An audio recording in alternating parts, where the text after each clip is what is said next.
Get it going. Let's go live to welcome you to another episode of Fish North Georgia's The Livewell, brought to you tonight, and as always, by For Her Outdoor Apparel. Check out their full lineup of casual performance apparel for the lady or the man in your outdoor life by going to www.forheroutdoor.com. Danny, let's start the show. Are we ready? Bring me in there. There we go. All right. All right. Good evening, everybody. Welcome to the Livewell here at Fish North Georgia. Thank you for taking your time. Sorry about the small delay. That's what happens when you get a bunch of yahoos around technology. We're not the best in the world at it, but we're back. We're here.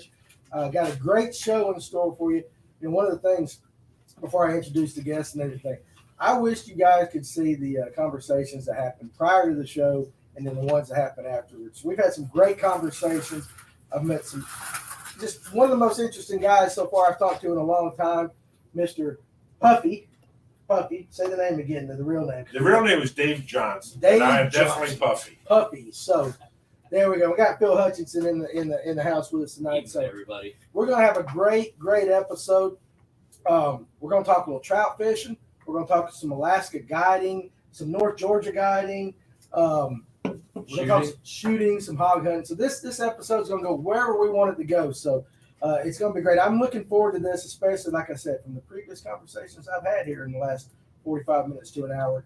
It's going to be a great show. So we want to thank you guys again for taking your time. If you're watching on YouTube at a later date, hey, we appreciate you guys too. Make sure you hit that like button, the subscribe button, click that notification bell. Anytime we put a video out, you'll be notified. And we're just trying to bring you some good content like that. I think we're doing well. This is going to be a great show tonight. Also, check us out on all our other social media. You got the TikTok, the Facebook group page, Instagram. Am I missing any there, Mr. Paul? No, sir. No, sir. Covered. Paul and his great soothing voice and all that. So, got a lot of you guys already showed up in the comment section. Want to say hello to everybody. Got some youngins back here. The Woods are here on their way up to, what'd you say, Chattahoochee? On their way up to Chattahoochee to fish. Man. Yeah, so there you go. Stick your face right there. Just let everybody see in you. the screen, fellas. Right. How about this? Is the future. This is the future. This is some of the future anglers. That's right. That's that are what going it's to be all out about. there carrying on what we're doing. And we are definitely going to try not to mess them up in No, conversations and all that stuff. Been a great week here. I hope all you guys are ready to talk some fishing. I know I am. Make sure tonight, what's up, Wayne? That's my Tennessee buddy right there. Hey, Wayne. So make sure tonight, if you're watching, if you've got questions for our guests, hey, put them in the comments section so I can make sure I ask them. If you're watching on Facebook, we are on Facebook tonight. Yeah, look right Facebook? there, bro. Yes, the sir. beard is getting white. My bad. That's got to be my buddy Walker. All right. Yeah, man. So if big you're on fish. Facebook right now, on our side it says Facebook user, but if you go to www.streamyard, there's a backward slash. Say it, Paul. You're better than I am.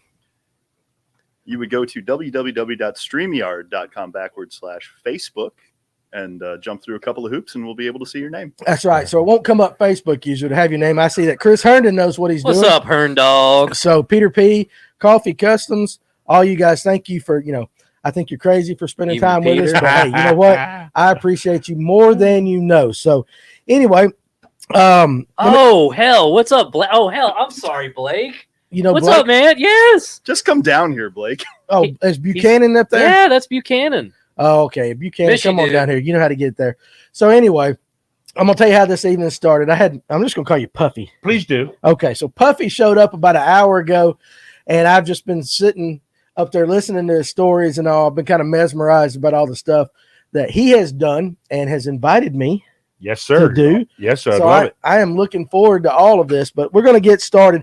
I want to introduce the world to Puffy. For those that are going to be watching this that do not know you, tell me a little bit about yourself.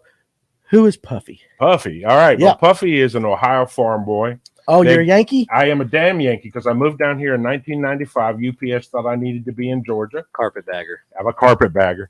And they decided I needed to be in Georgia. And I came down, and I'll be honest with you, coming from the Blue Ribbon Trout Streams of New York and stuff, working for UPS, I sold every fly rod, every spinning rod I owned because I thought there's no way they're going to be trout in Georgia. Right. And I moved here, and the first day I'm unloading the moving van, and my neighbor comes over and goes, "Oh, do you fish?" And I'm like, "Yeah, I love to fish." he says, man, trout fishing here is great. And I'm like, really? Yeah, right. Yeah, absolutely. You wouldn't think so. No, Us Southern boys, we're kind of backwards and everything. I didn't expect it. And he said, I'll take you trout fishing tomorrow. And I talked to the wife, and she said, yeah, do it. And we went down below Buford Dam on the Chattahoochee. Yeah. Spinner fishing. Yeah. And we wore them out. And I had to go back and reacquire all my fishing gear again. Right. Do all of that. I've raised 3 boys, Brian, Matt, and Michael here. Yeah. And I've been fishing and guiding. I started out guiding back in 2001, part-time with UPS career and everything. Right. And I loved it. I fell in love with it. It's in my soul. Did you wear those really tight brown UPS shorts? Only if my wife asked me to. Okay, I'm just curious. Yeah, no. It was only if Miss Dorothy said, hey, Puff, can you put on your uniform? And then that took off. And yes, I do. Did rate yourself 1 to 10. How'd you look in those shorts? Well, my legs are a little short, so my legs weren't great, but I got a great butt. And when she saw that, she said, okay, I like it. And it just took off from there. Hey, he played football at Alabama for a little bit. So did you really? I did. In 1980, I started to play football at Alabama and got a shoulder injury, ended my career. But I had gone there to play for Bear Bryant. Bear was still the coach back then. And that was my goal, was to play football for Bear Bryant. Well, fullback. You're showing your age. Yeah, I'm 61. I'm 61. Yes, but you actually went and did you get to practice any of those? I did. So you met Bear Bryant. Yeah, absolutely. I'll be doggone. Ain't Yes, that so? You get more interested every second I talk to you. A Yankee that comes down and plays football at Alabama, and that's you know what? That's great. Having a Yankee at Alabama wasn't easy because my English 101 class, I failed. Oh, I don't doubt it. Because I didn't underline the title of a magazine I used in my term paper, and they told me it was plagiarism. Oh. And my professor, he never called me anything but Yankee the entire semester. Right. And he was looking for a reason to fail me. He found one. The dean of English upheld it, and I was done. That was it, huh? Yeah, I had to take it over. Oh, well, bless your heart. Yes, sir. But you know what? Hey, sometimes we need to go in a different direction in life. You might have been a star football player, and you never would be here today talking fishing with me. Amen. Amen to so that. that is awesome. So yep. But then that's great. I got into IT and spent my whole career at UPS and IT. Oh, so you're smart too. No, sir. No, don't go that far. I'm just curious. You strike me as a smart man right there. So Michael Garcia, Georgia Trout Angler, says, what's up? So I guess y'all know him, or Michael, what's going on, man? You know him? And I actually don't know who Michael is. Well, there you go. Apologize, Michael. That's all right. We're friendly, you said so we'll you say said hi. that I churned butter. And that's correct. We're friends Love now. catching me We're some friends brown now. Trout. I see Mr. Sheffield's right there. actually watching a trout I know, episode. man. I can't believe it. So there we Dude, go. why aren't you up here, man? I was looking forward to seeing you. Sheffield, you've missed out on some great stuff, and you have no idea what's coming down the line. All I'm just going to tell you is you have no idea what's coming down the line. You're going to enjoy it. Phil, you've been on the show, though, but again, real quick, introduce yourself again for those that might not know the bearded wonder that sits beside me. Hey, folks. It's been a little while. It's been about a year since I've been here on the podcast with the guys here in Fish North Georgia, and a lot has happened. Obviously, we're still out working on the brown trout on the river, catching those fish, but past several years with this gentleman here with Puffy, myself and Captain John McCloskey, Captain Michael Walker, Captain Puffy. He's also a captain. I as love well. that name, Puffy. But we all guide up at a private lodge called Wilson Falls, and just the progression of some of the stuff we're doing up there has just been great. So we're going to dive into a little bit of that here as we dig in. We are talk about it, but yeah, obviously one of the main reasons I'm here is brown trout. That's something that's near and dear to my heart.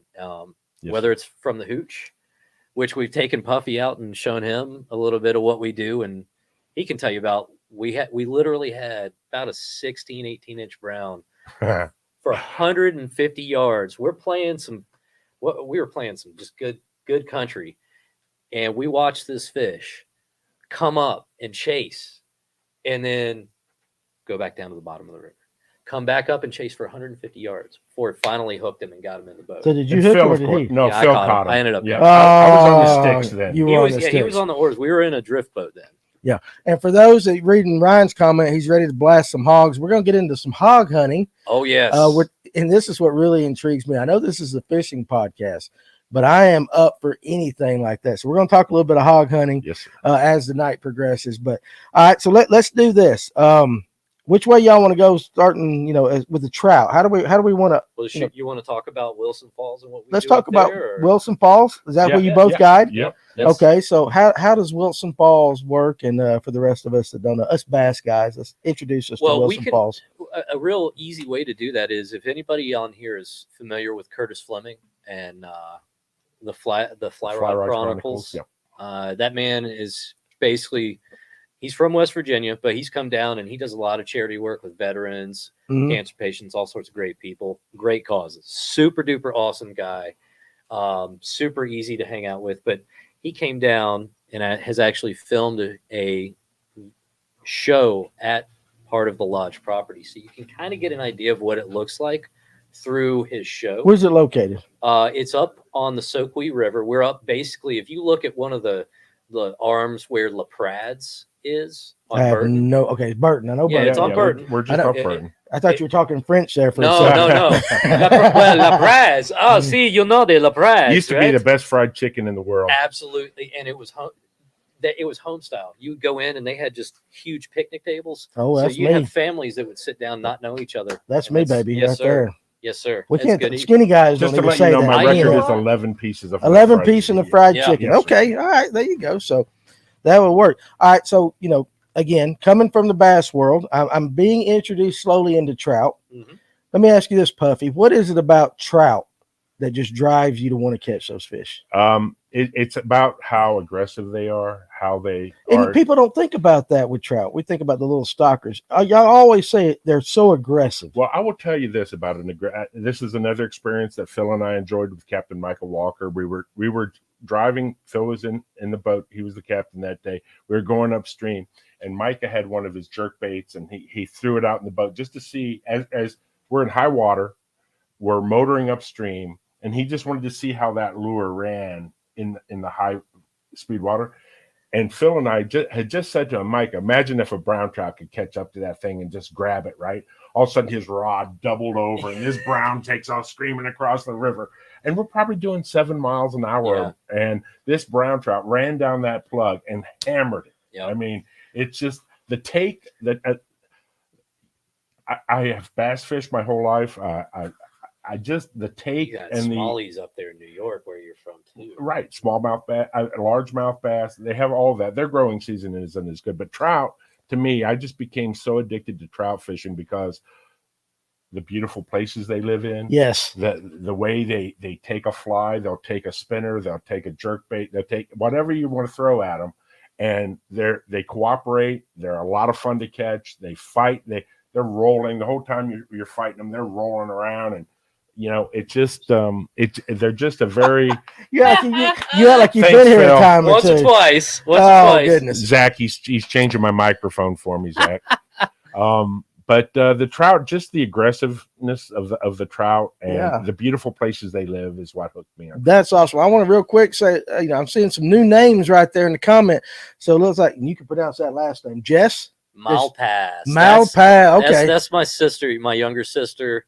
She's watching with. She got all the looks in the family, apparently. Her and my sister did. I mean, seriously, like I don't know what happened to you, but just from that little picture right there, I can tell who got the looks like that. Thank you for watching us tonight, right there. So, Facebook user again, hey, put your name out there so I know who you are. There you go, Derrico. Derrico, pull Derrico up right there, real quick. So, my first cast into Boone Lake, Tennessee, a brown ate my Demiki vault, complete maniac, and broke me off at the boat. It was not a small fish, was it either, Derek? So you were there, or no? I you just saying by I've watched enough and have talked to enough people about the fishing up there because that lake connects with the South Holston up there in Tennessee. Right. So you've got giant striper that come out of there, as well as giant brown trout and rainbow trout that get huge as well, all in that same body of water. Okay, let me ask you both. Yes, sir. Brown trout or rainbow? Brown every day. Brown every day. Brown. And why? Just their strength, the way they dog when they take your presentation, they just fight from the bottom. They never give up. They're just a very powerful. We hear that over and over again. The Browns are just so mean. They're pissed off fish. They are mad. They're kind of like a spotted bass. The Browns are the spotted bass, so they're just angry, mad. Shoal bass. Is it kind of shoal bass versus largemouth? Say that again, Paul? Is it kind of a smallmouth versus largemouth thing between browns and rainbows? Yeah. you In a could way, say that. in a way, it certainly is. The thing is, though, if you think about it, we've got 12 species of black bass overall. Do we? Something like I think it's around that. You're smarter than I, so Well, I believe you. That's just from trying to get school learned. But yeah, I think we got around 12 species of black bass, and then we've got our striped bass, and a hybrid. And then you got your white bass, yellow bass, that kind of stuff as well. Trout, there's so many different species, and you have not only trout species, but you have species that are that can get huge. There's stuff in Russia that literally gets bigger than any one of us. Right. It's like they're like 6 feet long trout. Seriously? Yeah, they're called taimen. We don't have them around here. No, so you have to spend a lot of money and travel a long ways to catch those. We don't have those. I think. So you like brown trout? Do you remember your first one? No, I remember my biggest one. Well, tell me about your biggest brown trout. So I was up on the Salmon River in upstate New York. It's a feeder stream into Lake Ontario. I'd been salmon fishing all day, and a guide buddy of mine came home and said, "Hey, Puff, have you?" When I was floating over Douglaston Salmon Run, he said, "When I floated through there, I saw a lot of browns in the system." Mm-hmm. So I immediately packed up my gear and went down there, changed out from salmon gear to trout gear, and cast my fly out. And I was stripping it in, and a fish so big that I thought it was a salmon. So I immediately pointed the rod at the trout, which one at that time I thought was a coho or a king. And I'm just ready to pop him off because I didn't want any more salmon. I wanted that brown trout, And as I pull him, he comes up to the surface sideways, and I see it's a brown trout. And of course, then I lost my mind, and I started fighting him. It turned out he was 17 pounds, 4 ounces, my biggest brown to life. 17 pounds? Yep, biggest to date. And wow, it was. You didn't say that upstairs. No, yeah, that was. You were saving that for the show, there. Yes, sir. Okay, And, there you go. Well played. But well played. Yeah, it was special. You know what's cool, and I know how Phil is when we talk trout. Now he's always giddy, but you're my elder a little bit, just a little bit. But in talking to you, what I like is seeing you get excited talking about that fish. Like, I mean, you're like a kid over there talking about like Christmas. Yeah, so it's like, absolutely. What are we reading there? We got Michael Garcia right there. All right, let's throw him up there. Okay, so our stonefly is good for brown trout, specifically Pat's rubber legs. Yes, okay, yes, they are. You guys take off on that because I don't know what he's talking about. The man who's commenting, now that I can see your icon there, your avatar. Yes, that man, great dude. Yeah. Owns a restaurant down in Johns Creek called Rosami Italian. Ooh, oh, really? Does he really? Yes, and he is a phenomenal. That is a spot to go to. Yes. Mr. Garcia, I was actually there for lunch today. I was there for lunch today. Is that worthy of our TV show that we should go down there and visit it? We could. Well, we wouldn't complain. Hey, get the octopus. Right he loves the Euro nymphing, and the reason why he's putting that comment up there is he's had not incredible. He's good with his discipline, right? And he has succeeded with some very big trout lately on that. So, and he's doing stuff with it. Not many other people that I know fish in the river are doing. So I like seeing cutting edge stuff like that. Well, that's what's cool about you. And then even you upstairs, you said, you're not always throwing a fly rod. You'll throw whatever you just feel like. I'm not a fly purist by any right. So what's pretty cool is the fact that you guys, I know you do a lot of different techniques. Mm-hmm. What's the craziest way you've ever gone after a trout? The craziest way I've ever gone, I'm pretty boring when it comes to that. Probably. Do you use bass gear? Center pin is probably the craziest way. What is a center pin? Whopper plopper. Whopper plopper in Alaska. Oh my God! Yes. Casting for schools of smolting sockeye salmon with a whopper. This plopper. is a real That's thing. Crazy. Are you serious? 30-inch rainbows on whopper ploppers. Yes, sir. In Alaska. Miss Jennifer's never going to let me down. She likes the whopper plopper. I hate it, but I would throw it for a 30-inch rainbow. Yes, sir. Very easy, but in Alaska, they're taking these sockeye salmon that are coming out of Naknek Lake, right? And they're doing their migration down to the ocean, 30 miles downstream. And it reminds me of when I was growing up, the tuna blitzes and the striper blitzes off of Long Island and New York and New Jersey, where they'll take those sockeye smolt and they'll push them all up to the surface, and then they just explode. 20 or 30 20-inch plus rainbows just start crushing these sockeye smolt and going absolutely nuts. Now, okay, so I know you trout guys have your own vernacular. Yes, sir. Okay, we realize that you call it strike indicators. It's a It's a bobber. bobber. It's a bobber. It's a Well, bobber. we know bro. it's, It's a a bobber, bobber. bro. It's an There's effing nothing. bobber. There's nothing that I love doing that. But you said smolt. Small. Oh, So that is explain to us common bass guys what a smolt is. Is that like the spawn? It's like they're newly hatched. yes. Okay. They're the newly hatched All right. sockeye salmon that are migrating to the ocean to do their thing. I got to pull this up just because. Does Danny reel a fly reel upside down as well? Heck yeah, you know I do, man. Listen, whatever it takes to get a fish So he's in. a righty, huh? I have wrapped them around me and walked up the bank. I do Yep. whatever it takes. So, will this be posted on Spotify tomorrow for you? I will get it up there. That's Balake, baby. Yeah, so I will do that. Now, this comment right here. I gotta hit it. Chris Herndon, pull that up. Tell them about the time you wore him out with a brain injury, Puff. So, Oh, good Lord. Oh no. yeah, A yeah, brain that injury. was good. Chris and I had launched out of McGinnis, and we were coming up river, and we got to Settles, right? So we're on the hooch. Yeah, we're on the hooch. We're on the hooch, Yeah, okay. we're on the hooch down below Buford Dam. And we had pulled up on the shore for whatever reason. And I'm walking on these boulders on the side of the river, and I slipped. And when I slipped, I went head first right to the rock. And I mean, Chris tells me it sounded like somebody took a beef roast and slapped it on a table. It was like a thud. Ow. Right. And he's like, dude, are you okay? Are you okay? I'm like, yeah, I'm fine. I'm fine. You know, we keep fishing, and I'm starting to lose So conscious. you're concussed. I'm concussed. Yeah. And I'm out there, and we fish for a couple more hours, and we keep hitting. I said, finally, Chris, I don't know, man. I think I need some medical attention. I'm in bad shape here, you know? So I call my wife up, and I'm like, baby, and this woman's been through the ringer with me. Nothing shocks her anymore. Right.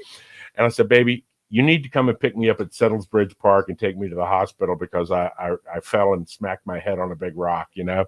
So she came down and got me, took me to the hospital. And of course, I had a concussion. And Chris was like, are you sure you don't want to leave? You sure you don't want to leave? Oh, no, man, we're catching Were fish. they biting? That's what Yes, were they biting? The fish were hitting, and I was like, no, man, we're catching fish. I'm not walking out of here. I like You gotta this comment. highlight Sheffield. I can never unhear it. So the Oh. sound of your head, the sound of your head hitting there. That is so funny. Well, I got to highlight Sheffield. Yeah. If I bought a Gator Trax aluminum and then pulled it up boat with 150 horse, will Phil go bass fishing with me? You have to come trout fishing with me in order for that to happen. Oh, that's Oh, a challenge. yeah. That's the way Yeah. how this Can we works. get I the think great mighty? Sheffield, are you Brian going to get in Sheffield? touch with your inner Pro quo, my poche? friend. Ooh, that's a big term for right here. Quid pro. Quid I pro can't even say it. quo. That's fancy. Fancy. I mean, I didn't know how to spell it, but That's it sounds Latin, darling. It is Latin like that. So First time I heard that was Silence of the Lambs. hell, that's actually first Latin we've ever had on the show right there. So, hey, listen, I took Latin for 2 years in high school. I was actually the Latin club president. The only reason I took it was because I was dating a girl. Oh, I was dating a girl that took Latin. And you want to know, They I spoke can't- pink Latin. I listen, would assume. Danny, be careful what you say, sir. this is my Latin. Puella es bona. You know what that means? The girl was good. The girl was good. 2 years of high school Latin, that's all I got. That's You- all I got. you That's paid all a I heavy needed price right for there. that girl. Yeah. Yeah. Puella es bona. So there you go. I speak more German than I do Latin. Yeah, That's funny though. So undoubtedly you love it. it's in my you, blood. You It's- love it. I know Phil loves it. I know Yeah. Paul loves it. Paul, you like trout fishing, don't you, Paul? Well, we Look at just, Paul's we, like, all, we all I- love fishing. I- Oh, yeah. I You was got gonna him. say You I got did it him on there. purpose. He was standing up behind the thing, so that is funny. Your sister made a comment about you being lazy a little bit of that because Ryan had a comment that largemouth bass are lazy, and your sister kind of said it. I'm gonna throw her I on the didn't even bus. see it. She said, "If you were a fish, you would be the bass." Oh of the no world." Oh, Phil. You have to bring the comment up because Yeah, it's on up there. Heck, I don't know where it's at. I mean, it's back there a ways. You got to go on back, but Yeah, you it's- are it's the way up the there. lazy lip of fishing. well, so. you gotta see though how she phrased. I don't know how 'cause she was- phrased it. Georgia Trout Angler says, "What's up?" I like that's Garcia again. All right, Yeah. I'm just reading comments as we go. Regardless, she said you were lazy. Well, What does no, it she mean? said I was a smart mouth. There it is. What is it? Oh, smart bass. Okay, so I think she meant something else right there. Oh. There we go. Sarcasm runs The thick. smart mouth bass. So it runs in the family. So okay, I got it. I understand Yeah. that. So that's awesome. So I'm glad y'all having fun with that. Now, biggest trout either one of you have caught in Georgia, and you can answer this one first. 30 and a quarter inch brown trout Oh, on the hooch. listen, okay. Give us Bass Guy's weight. That's all we care about. That was about a 14.5 pound. Good brown. Lord. How about you? 8-pound brown. 8-pound the brown hooch. on the hooch. Yep. So the brown trout and the hooch. Now those are those are the wild ones now. Wild baby. They are now. Wild. When They I are first now. started guiding there, they were not. The folks at the Buford Trout Hatchery Yep. were stocking browns and rainbows at that time. They had just recently, back early 90s, they had stopped stocking brook trout. So it's just strictly browns and rainbows. And then after much discussion with the biologist and the manager at the lodge, at the hatchery, they agreed to put a 5-year moratorium on brown trout stocking on the hooch To see. if what we were catching small fish, much smaller than what they were stocking on occasion on Mhm. dries and things. So we're like, hey guys, there is natural reproduction of brown trout in this river. And they said, no. That's what I was gonna say. They probably went, nah, it can't happen. Yeah, they were saying they're just small ones that escaped from the raceway. So they removed all the browns from the raceways at Buford, and they were doing electroshock studies and stuff, keeping track of numbers. And at the end of the 5-year study, they said, hey, there's no need to continue this. It's happening. We'll replace all those brown trout that we were stocking with rainbows, and we'll let the browns do what the browns do. And we all know the story. It's a success story. That is awesome. That is awesome. Mr. Paul, we got a good break right now. You think Yes, you can sir. tell everybody about the fine people at Buford Dam Bait and Tackle for me? Oh, It here would be comes. my pleasure to tell you about Buford Dam Bait and Tackle at 2595 Buford Dam Road. They are your spot on the south end of Lake Lanier, or for the Chattahoochee tailwater to get baited up, tackle, live bait, trout TNT, anything you need and nothing you don't need to go out there and have a successful day on the water. That's Buford Dam Bait and Tackle at 2595 Buford Dam Road. Yeah, I like that. I like that comment from Facebook user. I wish I had your name, but brown trout and wild hogs. I'm in. We're going to get to the hogs. we're getting We're there. going to get there. We're going to get to the hogs. Now, there's a million ways I could go with this. Right? Do the one that hits you. Well, I want to know. I know you go after trout with bass gear. We've talked about it before, or bass similar techniques. Yeah. Now, I power fish. you power fish for bass, so you would consider yourself a power fisherman. Mhm. Do you consider yourself a power fisherman, or are you more on the finesse side? Definitely a power fisherman. I take the game to the trout. I don't wait That's for them. great. I want the aggressive, turned on, big, Mhm. hungry, aggressive trout. Yeah. Yeah. Real quick, Ron's got that comment. Yesterday, we were up on Lake Pettit at Big Canoe, and we were installing an Elko motor for a customer, and where we had backed the motor up to the boat up to where we could wade in the water and do it, put the motor on. They had just dumped 1,700 pounds. They stock this monthly. Yes, they do. 1,700 pounds of rainbows. So we've got rainbows all over the place. Right. But the most impressive thing was watching a blue heron, which Ryan affectionately calls Fred. That's the best fish finder out there. Oh, absolutely. He's blue also heron. the best fisherman. Yes. That's what I was going to say. We watched that bird choke down, 9 to 12 inch trout. It was impressive watching that. I was like, I wish I had that bird skills. So Ryan, if you want to know something really interesting about blue herons, when the fish get about 16 inches, what they do is they'll come up and actually keep their beak closed, and they pierce like right at the top of the gills, right into where the red part of their gills connect into the body and sever that, so the fish will bleed out, and then they eat them. And we've seen that happen with like 18 to 20 inch browns on the Chattahoochee. Seriously. Yes. We see a lot of it up on the Sequoia as well. Yes, yeah, we do on the places a lot where of we got- predation on the Sequoia Yep. with herons. Now as tell me well. about the sequoia, because I finally pronounced it right. I wish I never. Oh yeah, I never say it right. That was a challenge last It time. was a challenge. It's a challenge with me every time I have a big word like that. But the sequoia, and that is, I know a lot of it's private. It is. I know they have a section of public water, but what is so special about that stretch of water that produces so many good fish? What makes it produce good Yeah, fish? what's so good about the sequoia? Hatcheries. Trout pellets. There's a lot Yeah. of trout pellets going on in that. So they feed them. They feed them. feed 'em. That makes them big. Most of the places on the Sequoia are catch and release only, so the fish can get age. Right. They can grow. So they've got food. They've got age.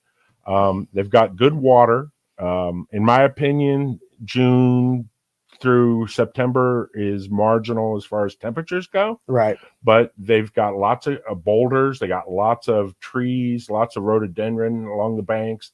A lot of good shade and cover for the Lots of fish. shade. A lot of good cuts. Listen, I might like I know what I'm talking about. And A lot of good cuts in the creek. You Every know? cut has a bowl, a bucket, as I call them, a bucket at the tip. Yeah. And those fish will hold right in those buckets, and Yep. we'll walk from bucket to bucket to bucket just targeting trout. That's crazy. A lot of good Peter P. Genetics. Right there. Thank you for a comment, but genetics. That is That's true. absolutely true. It is true. The 100% Kamloops true. rainbows that we get to fish for a lot of the time. There is actually a gentleman named Terry up in Suches who has a hatchery, and he grows Kamloops rainbows not only for people's private streams, but he also sends their meat out to California to these restaurants and Restaurants and whatnot. stuff out west. Those fish are from Canada. They're actually a steelhead genetic. So, Okay. Well, Explain that a little bit. we're gonna have a real interesting time here in just a second. What, do y'all not agree on that? No, Okay. All right. We do. No, we do. It's just you'll see. How about this? Let's okay. So we got a couple things. So Tom Oswald, we're going to get to that real quick. Tom wants to know about power fishing. I want to hit Michael Garcia's. Who do you want? I want Michael Garcia first. And I'm sorry, Paul. It's been a long day. Yes. So can you guys go over some basic trout handling techniques for successful catch and release for the viewers not as familiar, which would be me. Yes, It would be me. So real quick. One of the most important things is handling trout. So it doesn't matter if it's bass or if it's trout. They're both fish. People take them out of the water to get grip and grin photos with them. And people typically do a very piss poor handling. I would agree with that. Bass and of trout. Lots of grabbing and squeezing and things like that. Yeah, You know, that's not that. When you it's just like if you boat flip a bass. When you do that, you're introducing the opportunity for bacteria to get on that fish, and it'll kill the fish over time. It sickens it and then kills it. So that's boat flipping's horrible for a fish. Hey, I like that. There's a take right there. That's a hot take. Boat flipping fish is bad. Yeah, there's science that backs it up, though. That's the whole thing. I mean, you basically you're removing the slime from the fish's body, which that's its natural protection. It doesn't have protection from parasites and bacteria. Okay, good tip. Good tip. That happens on bass and on trout. It doesn't matter which. Now with trout, they're built differently. They have a different bone structure. You can't pick them up by their lips like you can. That I bass. knew. That I knew. Yes. It's a softer until they get large, and even then, though, it doesn't matter how big the trout is. You can't use a boga grip or anything like that on it and hang it vertically. If you want to stick your hand in a big trout's mouth, I've done it. I've gotten cut. That. Yeah, I've done they're toothy. Yeah, they are toothy. But taking boga grips, putting trout on a boga grip, their body is not designed to hang like that. So you can actually kill a trout by hanging it with a boga grip. All right. If you take fish and you sit there and squeeze the hell out of them, and there's people in the chat here that have photos online of them doing that, sadly. And what it does is it literally compresses all their organs together, and it can actually squeeze their swim bladder to where they can't actually use it. And over time, it'll kill them. Interesting. So, and they're so slimy, right? They're tough to handle. If you're not accustomed to handling trout properly, you know, a lot of people feel that because they're a lot more streamlined than a largemouth bass. So people try to hold on to that trout, and because it's slippery, they'll squeeze it harder, and that in turn does what Phil's saying. It kills the trout. Yep. I never thought about a trout in a swim bladder. Yeah, they have them. Yeah, that's I'm sure they have them, but I've never thought about damaging a swim bladder. Let me ask you. A good net is a trout man's best friend. What is a net? A net. An adequate net is a trout fisherman's best friend. When you were in Montana, did you ever have a brown that you caught burp at you or like make a growling noise? You ever heard that? No, one dark night and 5 points. But no, no, seriously, no, I didn't catch. No, I did not. The one big brown that I actually hooked and saw. Unfortunately, my bass instincts come in, and I tried to force him a little bit, and he broke me off. Yeah. So I did not. But let's say I did. Tell me a little bit about this growling that you're talking about. Okay, so it's any fish that has a swim bladder. If they have the ability to regulate that swim bladder, trout do, you can literally, when you'll take them out of the water, it's like they're burping or gurgling. And what they're doing is adjusting the swim bladder. Okay. So Trying to regulate it they're themselves. regulating, regulating yeah. it, So yeah. that's what allows them to go up and down in the water column. So, easily. you know, we fizz bass. Yes. Can you fizz a trout You or could fizz a trout. That's lake trout is where you would see lake trout? them Okay. being fizzed. Yeah, Okay. because they're coming from the depths. They're coming and- typically from very deep depths. Okay, got a couple good questions here. we got? Let's pop back on Tom Oswald right there. Let's hear more about the power fishing for wild brown trout that got dismissed. We didn't we don't dismiss it. We just got so much to Yeah. talk about. We've got a lot of other we stuff. got a that's going lot of stuff right here, baby. So on. So power fishing. I will say this though, Tom. We had a phenomenal day on Sunday, and I want to give a shout out to Captain Michael Walker. That man is just one of the fishiest people I know. I haven't seen anyone do this one yet, but he hooked into 3 2-footers hey, in the same day on the Yeah, listen, Chattahoochee. hey, your sister said closer to the mic. Oh, Yeah, so you got in trouble. That unfortunately you can't move that. You got Yeah, to physically yeah, move Phil. that. there we go. Yeah, Phil, because I just need to go more directional. There you with go. it. Better. There you Get go. the beer can going. There you go, right there. But You yeah, look good. that that's one of the things about the way that we, choose to fish the river. It doesn't matter what technique you're applying. We're going to fish it with a power technique. Can you fish a power technique with nymphs and indicators like that or bobbers? I have no idea. Absolutely, Okay. you can. The thing is it takes the tens of thousands of hours to learn the river and be proficient at it and understand how it works and why it works that way. And What is power fishing for trout? power fishing for trout is being able to move through a lot of water Okay. in whatever disciplines you're choosing. You know, it doesn't matter if it's fly or conventional, but you're basically, because we're running jet boats Mhm. and we're going to be going up and fishing through some waters. Sometimes we'll repeat the same waters. Other Right. times we're just trying to get in mileage to see where the fish are, because by nature, brown trout are very much homebodies Okay. in a typical river system. We have an atypical river system in the Hooch because it's an incomplete food chain. So these fish migrate a good bit.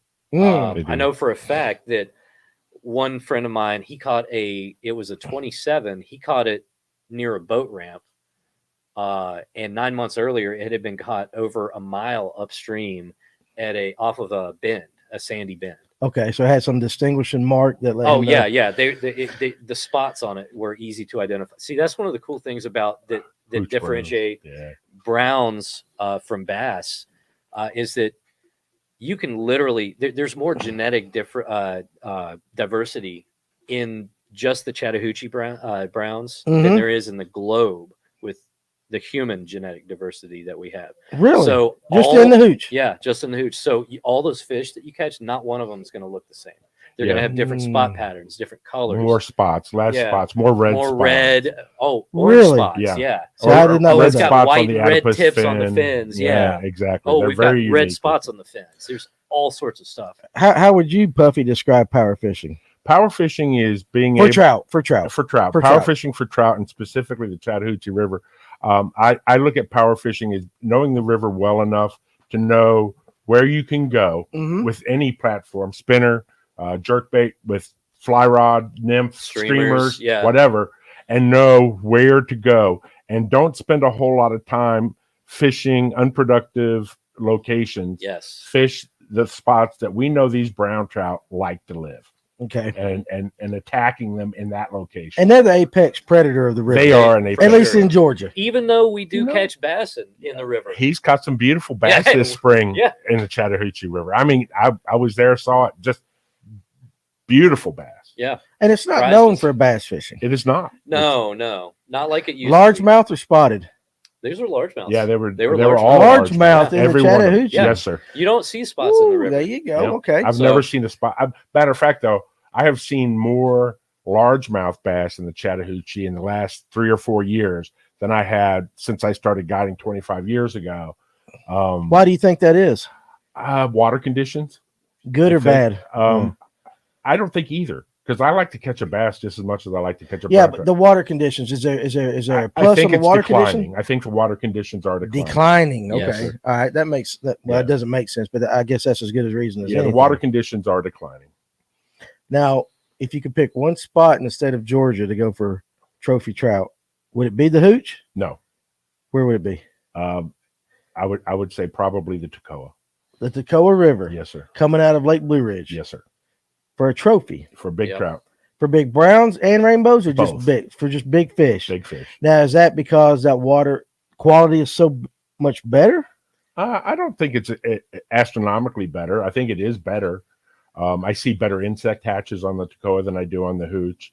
I see a lot of mayflies and stuff on the Toccoa that excite me and offer an opportunity to fish dry fly instead of streamer sometimes. It's top Mhm. water, It's which it's you learned very about in visual. Montana. Yeah, You fished dry flies in Montana, didn't you, Danny? hopper droppers. I Hopper believe, dropper is Yeah, what I which that's is fish. right. basically That's- top water. So I fit, but I caught more on the nymph. Sure. Yeah. And you'll find that. That's what's really cool. No matter where you go in the world, for whatever reason, that trailing fly, no matter where it is, tends to catch the most fish. You know what's You can funny? even do that I with act like I know bass. what I'm talking about. Yeah. Well, no, I mean, but the that's thing. true. Yeah. You could do hopper droppers, and people do it for bass in the freaking hooch.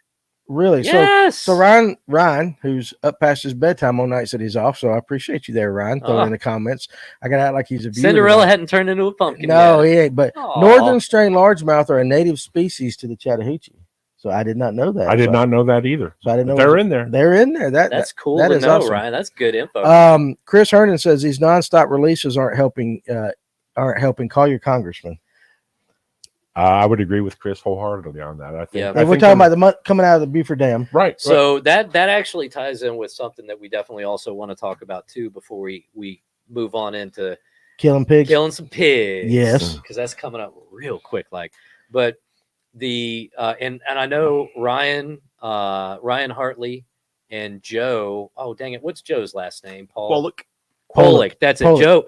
They came on the show right after these first initial meetings with the public had happened, Right. and they were what it is the entities, the major stakeholders on the river, your Corps of Engineer, your Park Georgia Service. DNR, the Park Service, Chattahoochee River Keeper, and other entities like municipalities are all beginning to work together to finally start working on the issues that the hooch has.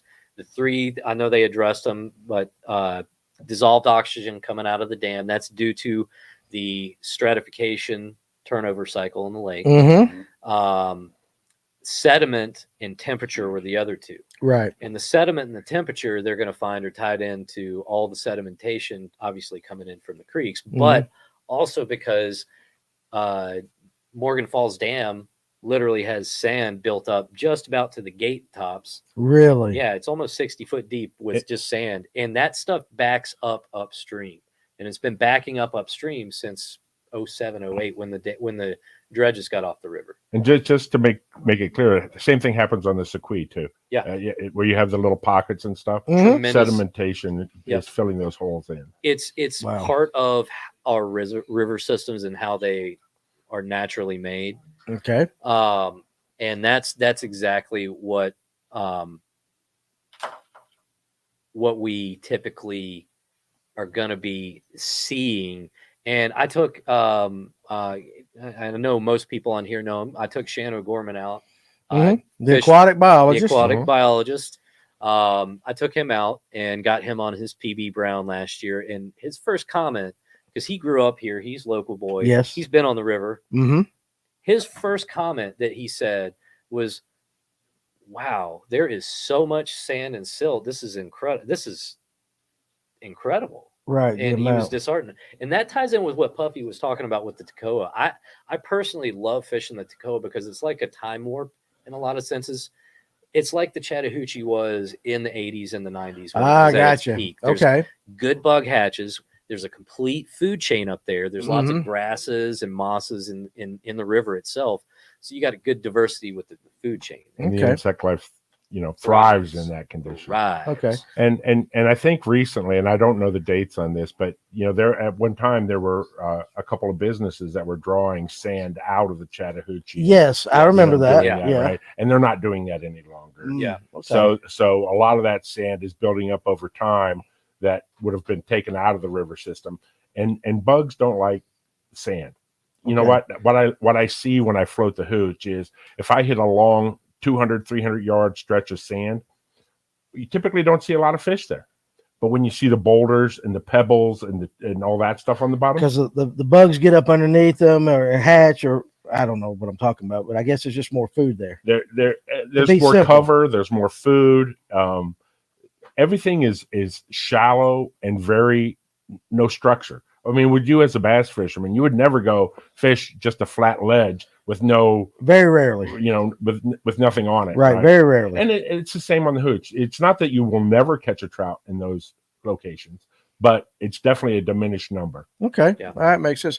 Mr. Paul, real quick before we get going with a couple more of these questions, can you please shout out our fine sponsors, Red Bobber and Rachel Collins with 400homes.com, please, sir? I would love to shout out our friends at redbobbergear.com. They've got a full lineup of apparel and accessories, all featuring the iconic red and white bobber design. As you guys well know, it just ain't fishing without a little red bobber.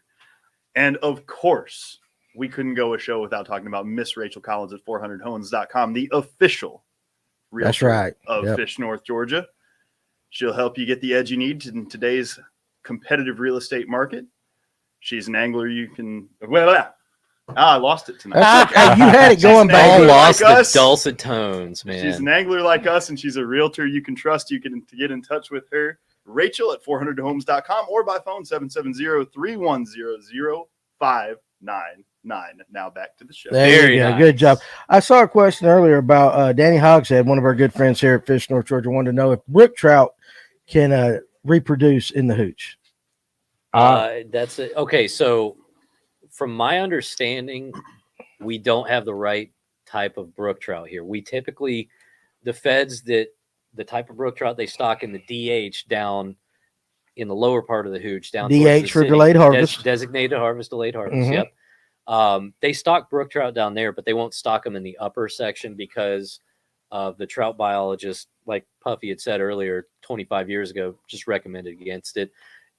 Their eggs typically don't do well. The northern strain of brook trout that the feds will send in don't do well in the high silt environment. Okay. The southern Appalachian brook trout strain, though, they have found have a larger egg, just like our not native, but our wild browns in the hooch do. Mm-hmm. And there's actually there's a hatchery in Tennessee that has gone through the process, and they're actually building up a genetic supply of those southern Appalachian strain brook trout. Okay. So maybe one day we'll get some of those here in a different aspect, but that's about all I know. Okay. Now. I got the Pink Floyd comments going on in the section over there. Yeah, you can't have your pudding if you don't eat your meat. There you go. I recognize that one. Pull up right there. I want to read that comment, Michael Garcia again. Of course. The issue with the Corps of Engineers is that the office that manages Buford Dam is located in Alabama. The office does not understand the ecological impact of massive extended dam releases. He's correct. Yep. And one of the big reasons why is the Chattahoochee tailwaters is the only cold water tailwater that they have in the district, and it's managed by the Mobile district, and that's not just the Chattahoochee. That's any Corps of Engineer related project that's in the state of Georgia is going to be run out of that office. Now, does Alabama have trout? They do. They do. They do have trout in northern Alabama. Yeah. Yes, sir. What is it? The Warrior, Black Warrior River? No, and I can't give you the names. I've never fished them, but there are several. I used to know this. In northeast Alabama. I'm pretty sure it's the Black Warrior. They have some Trout Unlimited branches, clubs over there that come over and fish with us. And so just listening to their stories over the years, they have trout. There are actually fly fishing trout guides in northern Alabama. But definitely the northern part. Absolutely. Absolutely the northern part. They'll go up more towards Tennessee, though, because as we know, thanks to the influx of money that TVA puts into those fisheries up there, I mean, they've set the bar as far as fishing in the Southeast goes. Okay. I'm gonna ask you both of you could answer this question. If you could change one thing about trout fishing in Georgia, whether it be from a regulation standpoint or anything, what would you change about it? Reduce the limits. Reduce the limits. Yes, sir. Now, what is the current limit? 10 on the Chattahoochee. No, 8. 8. I'm sorry, you're right. Correct. 8. So 8 on the Chattahoochee. Yeah, it's 8 all over the state for any trout. For any trout. So reduce the limits, and why do you think that will help? I think it'll put more more fish in the river for people to enjoy and keep them there. Okay. All right. So just the numbers. Yeah. So And numbers what game. happens is I see it all the time is my clients and stuff, folks that want to keep trout, and we don't stop them if they want to keep rainbow trout. I never let them keep a brown, but if they want to keep rainbow trout for dinner, I let them.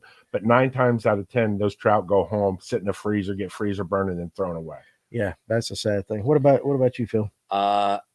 I would really like to see just a complete focus on habitat restoration. That would be the main thing that I would like to see, because really all these programs that the state puts out with designated harvest or even doing the put and take fisheries the way that they do, because they focus so little on habitat restoration, they've kind of trained, for lack of a better word, the public into just being used to, well, this is what you get. Right. Well, other states have done things like serious habitat restoration. They've been able to bring back things. Gotcha. Yeah, And it when you bring back the whole habitat, it's not just the trout fishing that gets better. The whole ecology and the whole environment gets better.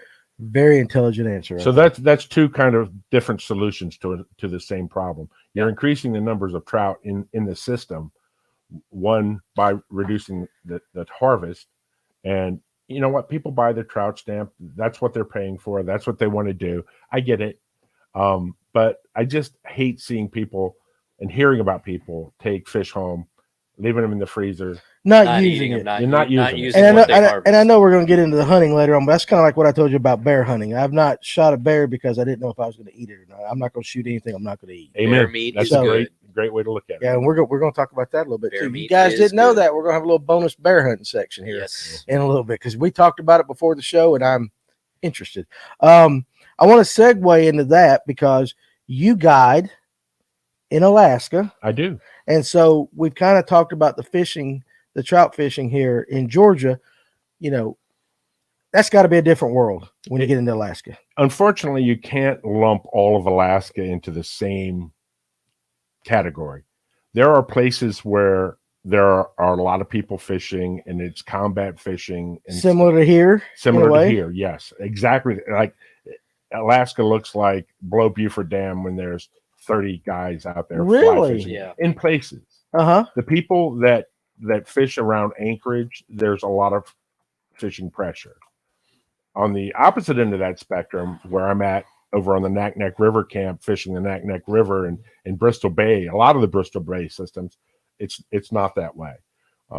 You can find places to get off and catch fish and do your own thing and not have to worry about crowds being in there. It's more remote.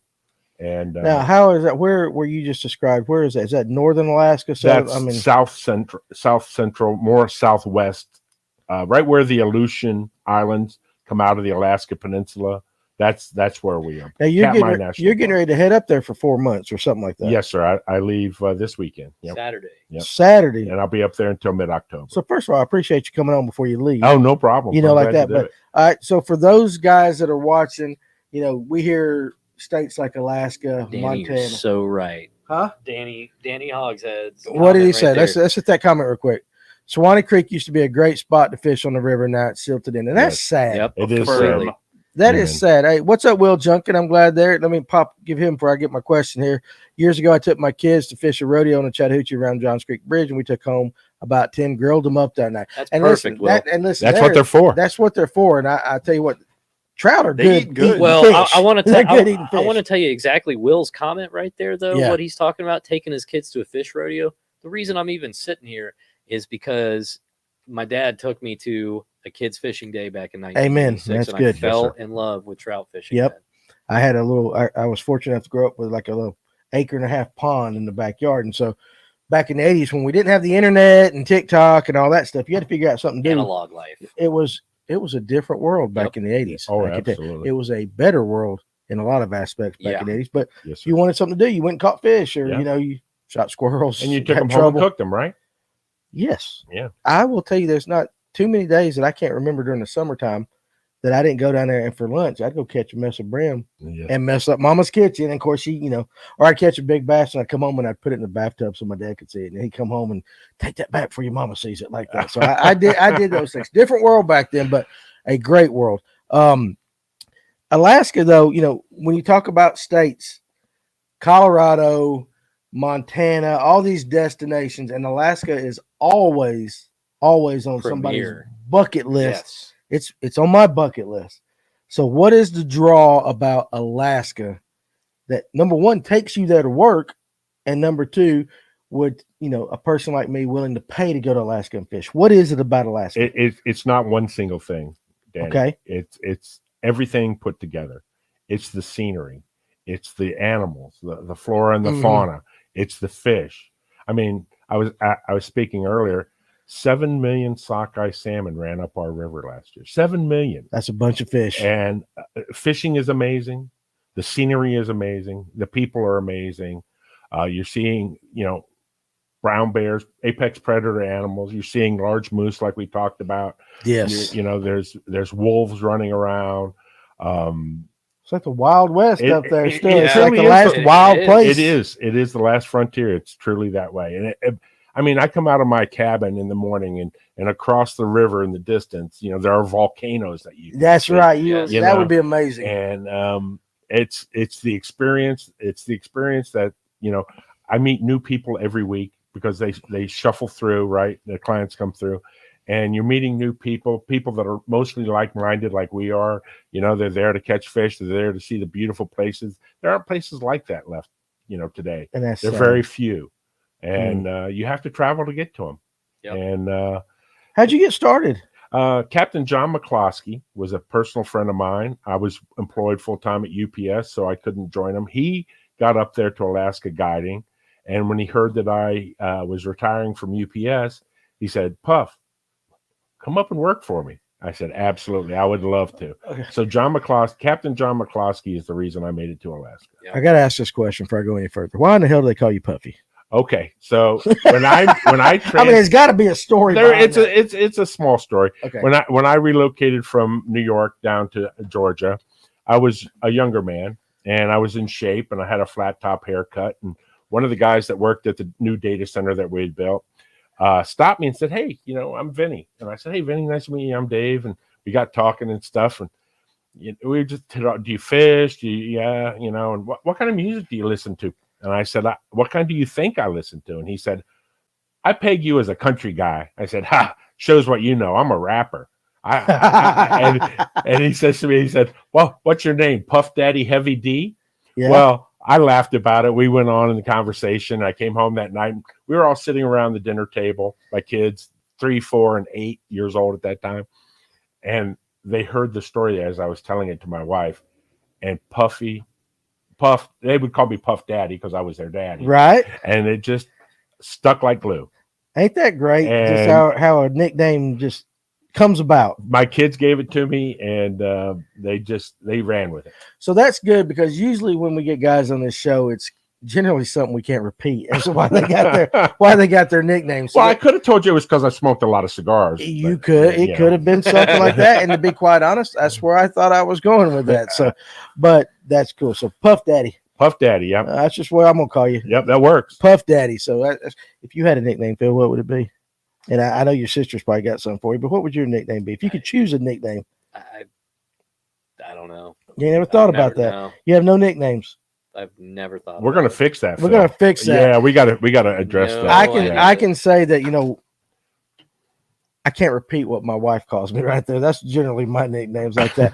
So how long have you been in guiding in Alaska? 3 years. 3 years. This will be my third year. All right. And just the ultimate. Oh, John, when John McCloskey asked me to come up there and stuff, he said, "Puff, I'm going to warn you, the Naknek River will get into your heart and your blood." He said, it's a magic place. Mm-hmm. The fish are magic. The scenery is magic. The people are magic. And he was so true. Is that your new nickname? Phil the Thrill. That's but Phil the Thrill. Phil the Trout Whistle. How No, about not that one. No, we can't use that one. Cannot use All right, that wait a one. second. So, okay. No. So, listen, are we about to have another waffle incident here, Paul? Is that Yeah. No, kinda. but yes. It's a different vein, but yes. okay? All right. That's Also, there are a lot of challengers for that crown in the trout community. Maybe Jess would like to well, I have no idea. elaborate what the a hell little it more. means. Yeah. What? Yeah. What? won't you elaborate a little bit more? Yeah, why don't you tell About us what? about what your nickname is? I have no idea. Jess disagrees. Jess I'm says totally- that you So have Jess nicknames. says you have nicknames. Yeah. Oh, believe me, he's got nicknames. Yeah, I mean, she's pretty certain about They it. must be names that I've not heard then. Oh, So Jess in the comments section, I there, wonder how good they are. you can share with us, feel Jess. free to drop a few of those nicknames there. So I like Puff Daddy. I like that, but again, I thought there was something other than that. But that's a great classic way to get a nickname. Yep. It's crazy how they start. Have you been to Alaska? No. And you know what? No. I've The lived proper answer would have been like me, not yet. Not yet. Oh, it's not yet for Phil I as well. lived in Alaska for Mom about half coming the in year hot. back in 27, or not Alaska, but Montana, excuse me. Oh, Montana. And that did the same thing to me that Yes, Alaska did to Puffy. I will say I know that. Alaska will do that. To I will say that if Alaska is better than Montana, I need to go. You know, I don't have enough experience in Montana to say it's better, but I will tell you it's special. That's Yeah. awesome. That's They both have their own awe and amazingness to them. it's Montana, just the scenery and the wildlife. The fishing was phenomenal. But everything But- else with it. But now I don't know where in the hell them guys work, because there's not a lot to do out there other No, than sir. guide and Cattle ranch. cattle ranch, Yeah. and there's That's plenty of cowboys out there. Oh, yeah. Yes, there is. But man wins the lottery, buy a little house out there. I can see that happening. I would do that. My son actually liked the picture so much that when I got back from September, he took his fiance back in Okay. December, and got engaged up there. Oh, nice. The difference is when I was in Montana, it was not like I told you earlier, it was 97 degrees during the day, 40 at night, which is extreme. When he went there, when they got off the plane the first night, it was negative 11. Oh, boy. Now, That's a slight difference. that slight, Slight, and it was white. When you get over 100 degrees in difference, Yeah, that's significant. Yeah. Now sometimes now this has nothing to do with fishing, but sometimes on the news they always say, "Hey, it's warmer in Atlanta than it is in Anchorage." What is the climate like in Anchorage? You think Alaska freezing cold, but it's kind of temperate in places, right? Yeah, so I'll just use last year as an example. When I got there, the highs were in the 80s every day. This is June. I went up June 1st last year. It was dry. There were 9 forest fires around our lodge, in close proximity, right? Right. Everything was hot. And the beginning of July, the rain came, and it rained every single day. Even the beautiful days had some rain in it Mhm. from there until I got on the plane to come home in October. Really? Highs 80s. Okay. And it was 12 degrees when I got on the plane to leave. Okay. So that's about the rain. It can rain at any time. It can snow at any time. It's just weather is a mystery up there. Yeah. We get 70-mile-an-hour wind, 60, 70-mile-an-hour wind some days. You ever been on one of them crab boats that go out there in them big waves? I have not. The boats where we are, the commercial boats out of Bristol Bay, are all specifically looking for sockeye salmon. Okay. So imagine Got it. how many there are when whatever gets past them, the 7 million salmon that came up our river, and ours is one of maybe 6 out of Bristol Bay. 7 million of them made it past Still those made it nets past it. and went up our river. That's insane. Yeah. Buttery Boy. How do you like that for a nickname? Buttery boy. I guess Buttery it's Boy? Well, if it fitting references for brown Browns, trout, yeah. Because whatever Fitting for Browns. whatever we decide is what's going to go on my phone. So when you text me, it's not going to say Phil anymore. So right now, you I have to guys, send you a picture of a giant brown though. man. Buttery Boy. So I like can that. do that. Real quick, Paul, because I don't want to forget anybody. Let's shout out our last sponsor, Mr. Jason Sayers. I would love to tell you Thank guys you, about sir. Mr. Jason Sayers at J&S Contracting and Elite Pressure Washing Service. They're serving Georgia's Lake Country. That's the area around Lake Sinclair and Oconee, with a full range of contracting services. If you'd like to improve your house inside or out, maybe add an outdoor living space for the summertime season, or if you just want to clean up your house or your boat, you can call Elite Pressure Washing Services. I got it that time. Crushed it. Nice. Get your boat and your property looking right. Get the indoors, outdoors looking right. Yep. You maybe have a little more time to fish. You don't have the honey-do list hanging over your head. Absolutely. You give Jason a call, 706-816-2049. Let J&S Contracting or Elite Pressure Washing take you out of your honey-do list today. That's awesome. Absolutely. And for guys, we appreciate all our sponsors. And also, if you have a business that you would like hey, we're always looking for more sponsors. Get in touch with us. You can hit me on Facebook via Messenger. Email Danny at fishnorthga.com. Hey, we're always willing to talk. We're wanting to help out all our local businesses. And while I'm at it, if you're, shopping, whether it's at another tackle store or whatever, try to support your local businesses. Try to, the mom and pops, the people that really make this world go around. I realize the Walmarts and stuff of the world, hey, they're convenient, they're easy. Give your business to some local guys right there. They'll appreciate it, and you'll make a friend for life if the business does right. So absolutely. You see the comment there by Ryan. When I was in Montana, I told you earlier, we saw all this beautiful wildlife. We saw real cowboys. I always kind of tease guys around here that wear cowboy hats. Like, you ain't no cowboy. The real cowboys are the real cowboys are out there. So we saw that. But the strangest thing in Montana, we're driving, and every road there is straight forever, for the most part. We see this coming up the side of the road. We're like, what in the hell? He's not exaggerating. And we told him the story. There were 30 raccoons, like they were going to Noah's Ark, 2 by 2, walking down the side of the road in the middle of the day. I don't know what it is about Montana raccoons, but strange breed. They're social. Wow. They're social. Yeah. They acted like they didn't have a care in the world. Like, this is our road, and here we go. So, it was great. Before we transition a little bit, there's a couple of questions. Coffee Customs wants to talk a little bit about river safety, and that's always important. Down, Paul. Is that further down? It's right there. There we go. River safety. And of course, we always hound safety on this, whether it's in high school fishing tournaments or stuff like that. We always want you to be safe out there. But river safety is a big thing, especially with releases coming out from dams. Amen. That's a whole nother ball game. There's been an issue with that lately. Okay. Because there is a fisherman. He's actually in this chat.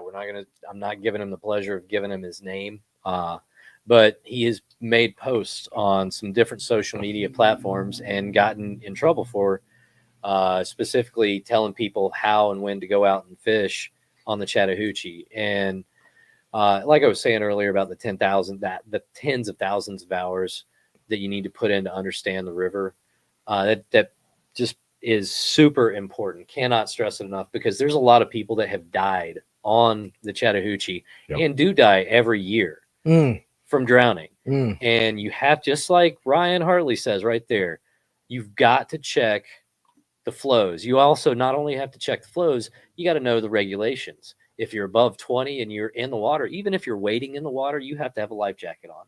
I did not know that. Yes. Yeah. You must wear life. Yes. jacket. If it's above 20 CFMs or what? No. no. If you're above highway 20, Highway 20. Above highway Physical 20. location. highway 20 to Buford Dam, you have okay. to wear a PFD Guys, device. I did not know that. I'll be honest. Well, I did not know that regulation. This and the sirens that they have on the Chattahoochee are a result of all the deaths that would happen, or that did happen in the 80s, because there was no signal then, and people would just be up there enjoying the river. Next thing you know, they're freaking. I hate to 6 laugh feet under. about that, but how did they get to the 80s before having a siren Agreed. for when they opened 100% up agreed. the dam? Your sister. No, ma'am, they ain't no Guys, gators. No, up they're there. Guys, actually if- she was right. Up here? If They're y'all used- have never been at Buford when they open the taps up, It's intense. it's intense. Very quick. And it happens. Very quick. Like, And it's if- cold. If people, Yes, yes, it is cold. It's People, I see them on the ramps every time I'm on the river, where they're putting their tubes in the river and stuff, and they'll be like shocked At at how cold it that is. water is, and they're like, I'm not floating that river. That's too cold. People don't consider hypothermia. Not only Yeah. drowning and flipping in high water conditions, right? They also, their judgment is impaired when Big time. they start to experience hypothermia. and that Yeah. water comes out at 47 to 55-ish degrees. Really, year-round. from the bottom of From the Lanier, bottom of Year-round. Lanier. So, and which that's makes a great trout habitat. Yeah, Right. The temp. the Yeah. temp does for Yeah. sure. Great for trout, not so good for you. But when you go from 750 CFS to sometimes up to over 12, all the way up to 13,000+ CFS, when they're opening the full release and sluice gates, you have very little time to react, and you can get in trouble. It doesn't matter if you're in a boat or if you're waiting. Well, it's just like you fell and busted your head. If you Yeah. were alone, you could have knocked yourself out too. Or, You know? or yeah, and Or just even worse. floated down Yeah. the river. Yeah. You know. Wow. But I see that a lot. The people that are coming in there and using their kayaks and the tubes and doing all that, they're in really close proximity to that cold water, and Yep. they're in it for extended periods of time. And no one thinks about getting hypothermia in Georgia. I mean, who would think about something like that, It right? can happen though. You know, I'll say just from experience, I like to wet wade the river in the summer. If you are in that water, probably much above your waist, it's real. Like Yeah. when that water gets close to your heart and close to your core and starts to cool you off, you can tell. oh And yeah, it's to be immersed in that in any type of summertime, springtime. I don't care how nice the weather is. If you're immersed in that for any length of time, you're in trouble. yeah, There's that just no makes two ways about You perfect it. sense. absolutely are. It is cold. But the whole reason we got on this subject is, like I said, that there's some people that have put out information and they're compromising people's safety, and you just can't. No, we don't need that. We don't The need river and the river community that's here in the Chattahoochee, it's a very tight community. It's a very tight-knit community, and we love seeing people out there on the river. We love seeing people discovering and using the resource and getting involved with helping to make it a better fishery. But doing things like that where you're compromising, putting people in positions that. Mhm. just because you're clout chasing and you're compromising people's safety. No good. No bueno. Good, no good. So No bueno. So anyway, so with that being said, I could swear I heard something about hogs being talked about being killed. Well, we were talking about hog browns coming up. We were talking about hog browns. All right. Okay. Now we got to get to actual. All right, so here we go. Now I realize this is a fishing podcast. However, most of you, like me, we do things other than fishing. I love to deer hunt. I love to be outside. Not much of a hiker, if you could see me, I'm not much a hiker, but I like spending time out there. And one of the things that I've never done is killed a wild hog. And number one, they're a nuisance species here in Georgia, so it's not invasive and nuisance. very invasive, and it's not like we're going out there shooting, the most beautiful creature in the world, but it's something that I've wanted to do. And of course, that's something that you guys do, or you do, and we're going to do it soon, I hope. But what was intriguing to me is the different ways that you can do it. And that kind of got me excited because I'm an old fool and I like doing that. But hog hunting, how did you get into hog hunting? So when I was a young man growing up on the farm in Ohio, my grandfather would talk to me about, he always wanted to go hog hunting. Mhm. That was his thing. I want to go hog hunting. And he goes, I want to kill a hog with a spear. So he would talk to me, and I'd listen to his stories growing up and things about in Ohio. At that time, they do now have wild hogs in Ohio, but the only hogs they had there were if one of the farmyard pigs Like a feral kind Right of. out went Like and a that's what a feral. majority of ours are as well. Right. But a farmer would lose a hog, and it would get out and go do whatever. Free range, farming practices from the early days. There were a few hogs around, but not many, And so when I took the transfer from New York to Georgia in '95, first thing I did was start investigating who would take me wild hog hunting there, because this had been in my blood since I was old enough to talk to my grandfather. About Right. I wanted, it was a bucket list thing, man. I wanted to go hog hunting. Right. And so I hooked up with a gentleman by the name of Dave Rainey, and Dave took me out hog hunting. And of course, I put him in a bad position because I told him, my grandfather said he wanted to kill a hog with a spear. Is it possible that I could go out and kill a pig with a spear? And he said, well, I've never had anybody kill a pig with a spear. Right. But hey, I'm willing to try it if you are. Yeah. And I was like, yeah, hell yeah, let's do it. Let's do it. So I went out with Dave Rainey, and he took me hog hunting, and I ended up killing about a 350-pound boar hog with my spear, with his dogs. We used dogs on that. And it was a physical experience that I'd never gone caveman before.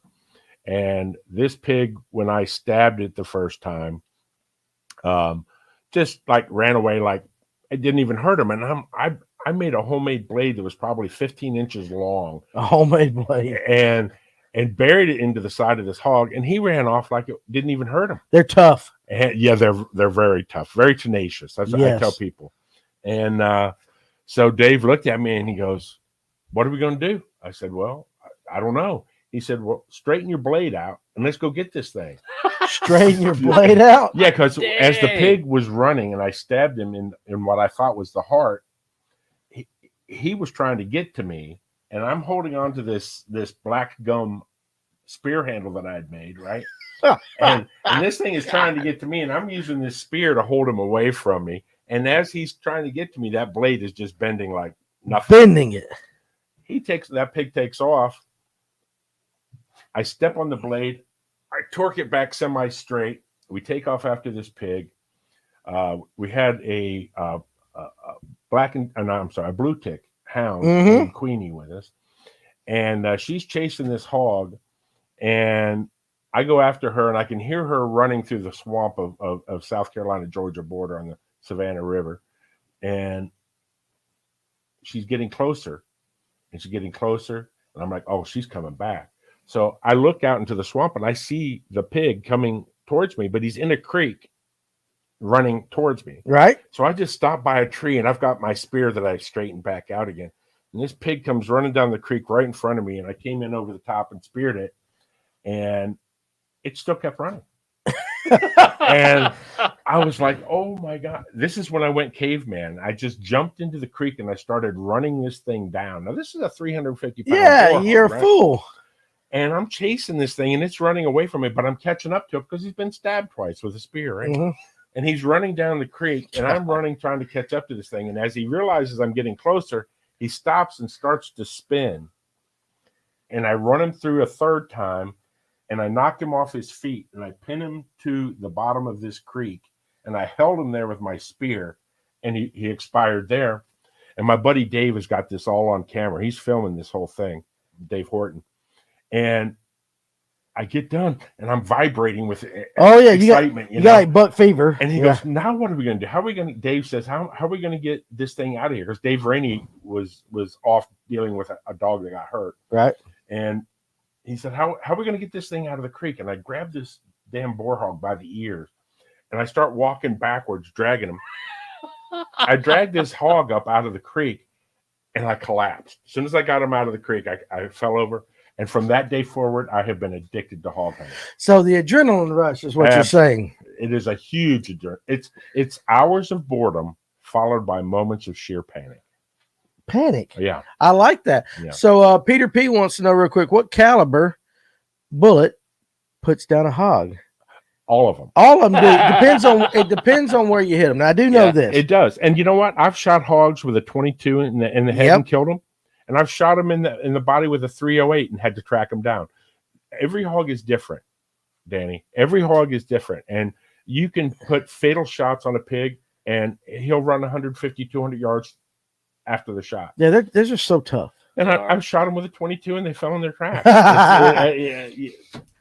So what I found interesting is, before the show, like I said, I wish you guys could hear the conversations before and after the show, because they're always so much better. That's my fault. I should save some of the stuff for here. But I said, dude, I want to go hog hunting with you. And you said, you going to knife them? Or I guess something like that. Like, are you going to knife them? And I'm like, yeah, I will. But kind of explain that with the dogs and how the dogs help to corral so that a fool like me can jump on a wild animal. There's going to be two kinds of dogs involved, Danny. Okay. There's going to be your bay dogs, and there's going to be your catch dogs. Okay. And the bay dog's job is to find the pig and stop him from going too far too fast. Right. Until you can get in there. Okay.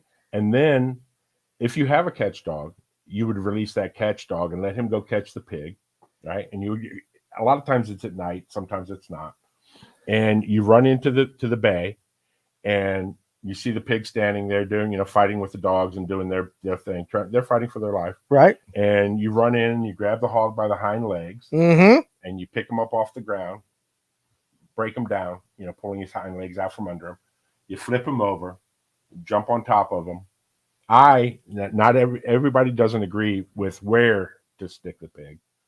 I like to stick them in the armpit and go directly into the heart, dispatches them very rapidly. Mm-hmm. Some of the older school guys like to stick them right in the top of their breastbone and their neck.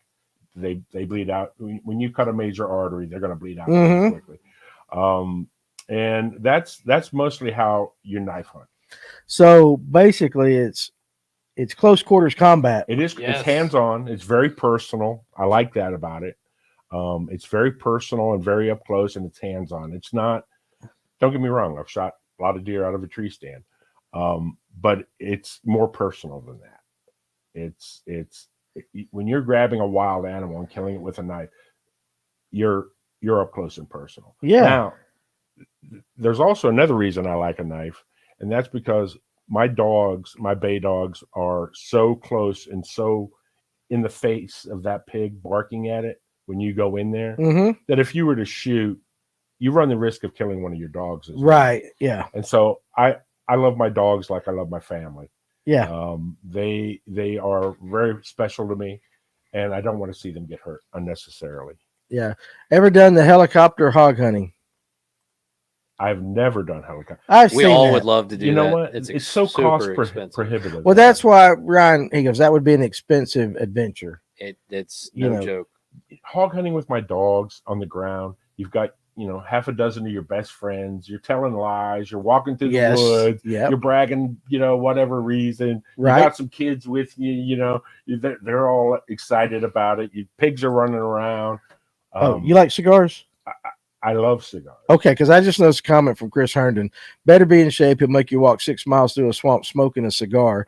It's a lot like, excuse me, a lot like work. Now I like a cigar too. So there you go. And Chris knows from experience because I've dragged him through the swamp with a cigar in my mouth.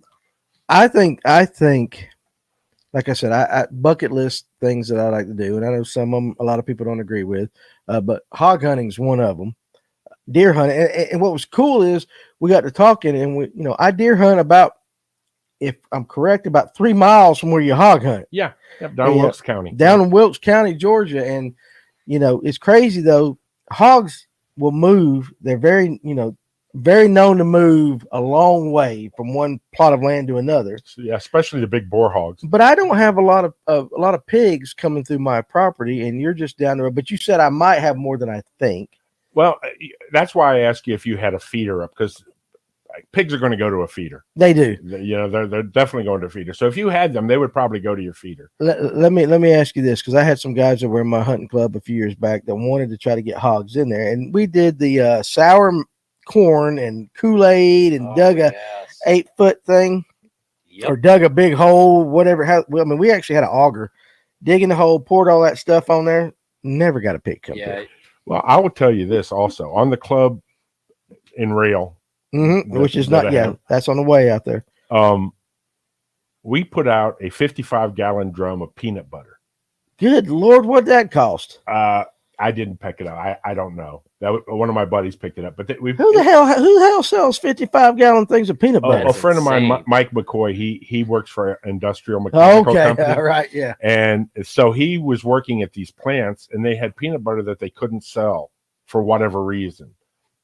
Put away. They were going to have to ship it off and dispose of it, right? Because it wasn't edible, right? So we're like, not for human consumption. Peanut butter's bad. It took them 3 months. But they find it. And there were pigs there every day. We saw pigs walk by it and never touch it. And then one day the light switch went on and they figured out what that was. And they destroyed it. It looked like somebody dropped a 500-pound bomb around that barrel. And one of the things, though, about hogs, now, granted, on my hunting club, not a lot of this, but guys spend a lot of money putting food plots in, feeders, corn, and all that. And a group of pigs can come in and destroy a food plot in a matter of minutes, just with their rooting and everything. Correct. Same with farmers, and their crops and all that. So, like you said, invasive species, we don't want them.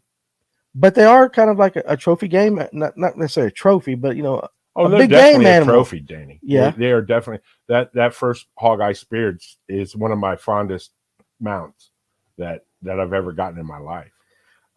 It is a trophy animal. Okay. Just like with deer, certain members of the species are trophies. Right. And I can tell you, when I take a 10-year-old kid out there or an 8-year-old kid out there and he kills a 75-pound pig with his knife, right? Well, hold on That's a second. a trophy. You have taken kids that young that have killed pigs with their hands. Yes, sir. That is amazing. Yeah. Because at 8 years old, that was the last dang thing on my mind. What kind of? Let me ask you. What kind of kid? Though I'm very curious with that comment. What's the mentality of that kid when you say, "Hey, listen, all right, we're going to go get this pig down. We're going to give you a knife. You're going to dispatch of the animal. You got to physically do it."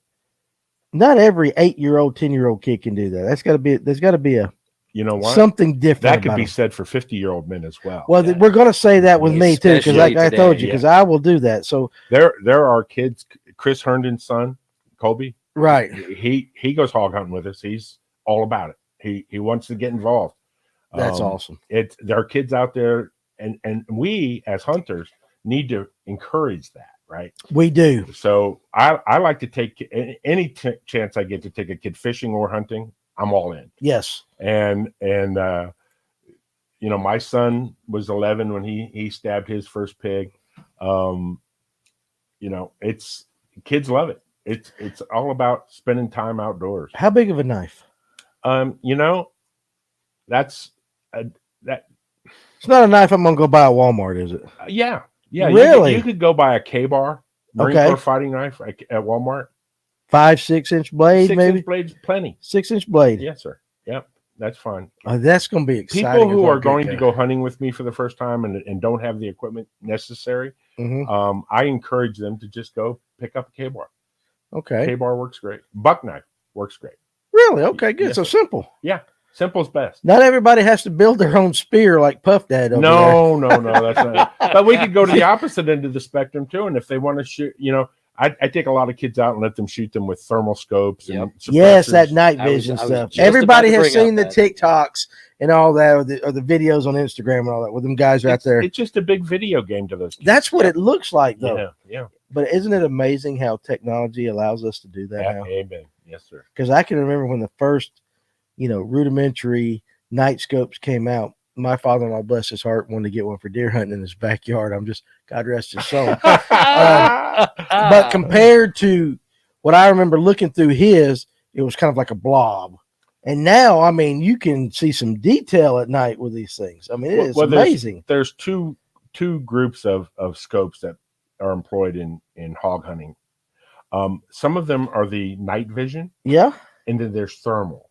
Night vision and thermal are two different. True. I had night vision. One's infrared based. Yeah, it was not that. We're talking late 90s. Yeah. So yeah, we weren't into the thermal. Right. Yeah. Pixelated, not super good quality. If it was stuff. foggy or rainy, you couldn't see Couldn't use anything. it, Yeah. Thermal has changed. And it was a hog hunting monocular.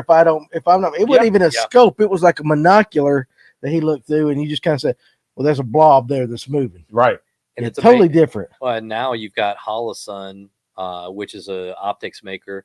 They're actually coming out with a very, very affordable night vision. Yeah, the cost of night vision in the last 10 years in thermal has dropped. Like everything else. IR, right? Everything except lithium batteries from good places, or some things that haven't dropped yet. But remember when we had to buy microwaves back in the day? They were like thousands of dollars. So it was like VCR. VCR, another example. Now you can't find a VCR. No, we got a brand new VCR.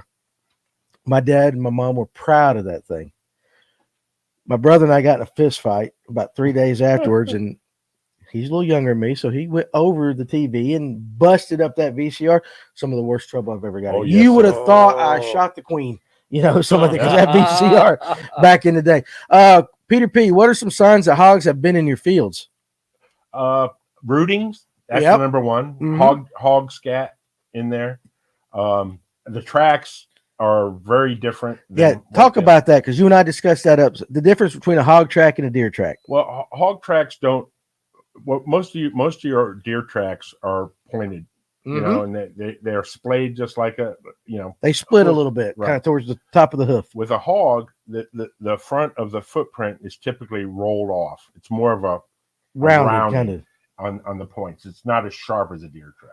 Now I know that, like I said earlier, hogs will, if you spend some money and guys go out and buy that expensive clover and everything, you're trying to get deer in your field, and then you go out there after you haven't been there all week and you show up to hunt and your field is just, your food plot is destroyed because they just root everything up. Yes, sir. They did. But I will say this too, I tried to raise a couple pigs. I don't know if you've ever raised your own pigs. I have on the farm. Okay, well, yeah, that's right. So you're Yankee, but you're a cool Yankee. So what do you eat, grits? I do. Okay, good. You're cool with me. I love All right. grits. Okay, so you're cool with me. But people don't realize how strong a pig is. A full-size pig, Dense, how yeah. strong they are. Yes.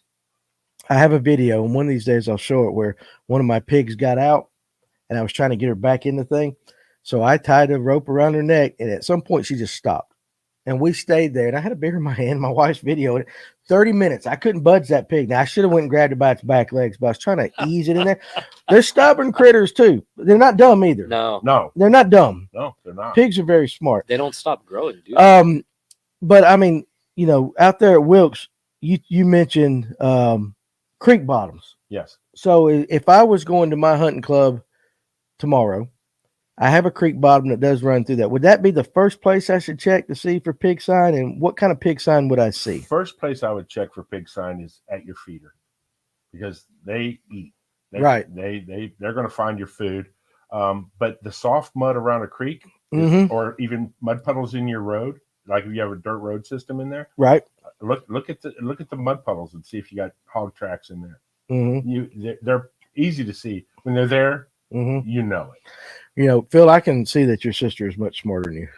The real measure of a man, if he eats grits, that's it. I mean, that is Simple. it. That's it. You got to eat grits. I love grits. If you eat, Paul, you eat grits. No. Paul, put the camera on you Maybe real you quick. should move to Ohio. Were you born in Georgia? I'm born here. Born in And Georgia. you don't eat grits. I'll do like shrimp and grits, but They want to get you closer to the camera, to the mic over there. yeah, I'll Yes, sir. do shrimp and grits, but I'm not a You're not an eggs and grits and bacon man. nah man. That's good. That's Oh, right there. seriously? That's good stuff. Sorry. I even Wow, like a little I thought I Tabasco knew sauce you. in my grits. Mhm. I thought I knew Paul, so we're gonna have a new campaign to get Paul eating some grits. So we might have a If you a call- tasting contest. maybe And let if you Paul call be it the polenta, judge. he'll eat it. Do you eat polenta? Yeah, man. That's Italian. Yeah. That's Italian grits. Those are Italian grits. Italian grits. Good Lord. Perfect. Do you remember the first time you ate grits? Come Come on, that's a life changing event. grits were a daily thing in Ohio on the farm. That was Do you- my family came out of Kentucky, so grits were Okay, so you had it. biscuits and gravy and grits was. An Oh everyday heck, I thing. like you better every second we talk. Now let me ask you this: when you kill a hog, Yes, sir. what's your favorite way to process it? How do you like your hog meat?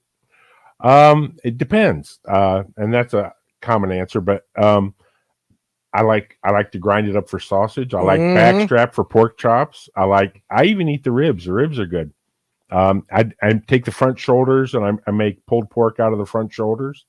Yeah. I take the hams and smoke the hams. Take the ham. Hog meat can be a little bit lean on You the can on a inside. wild hog. Right.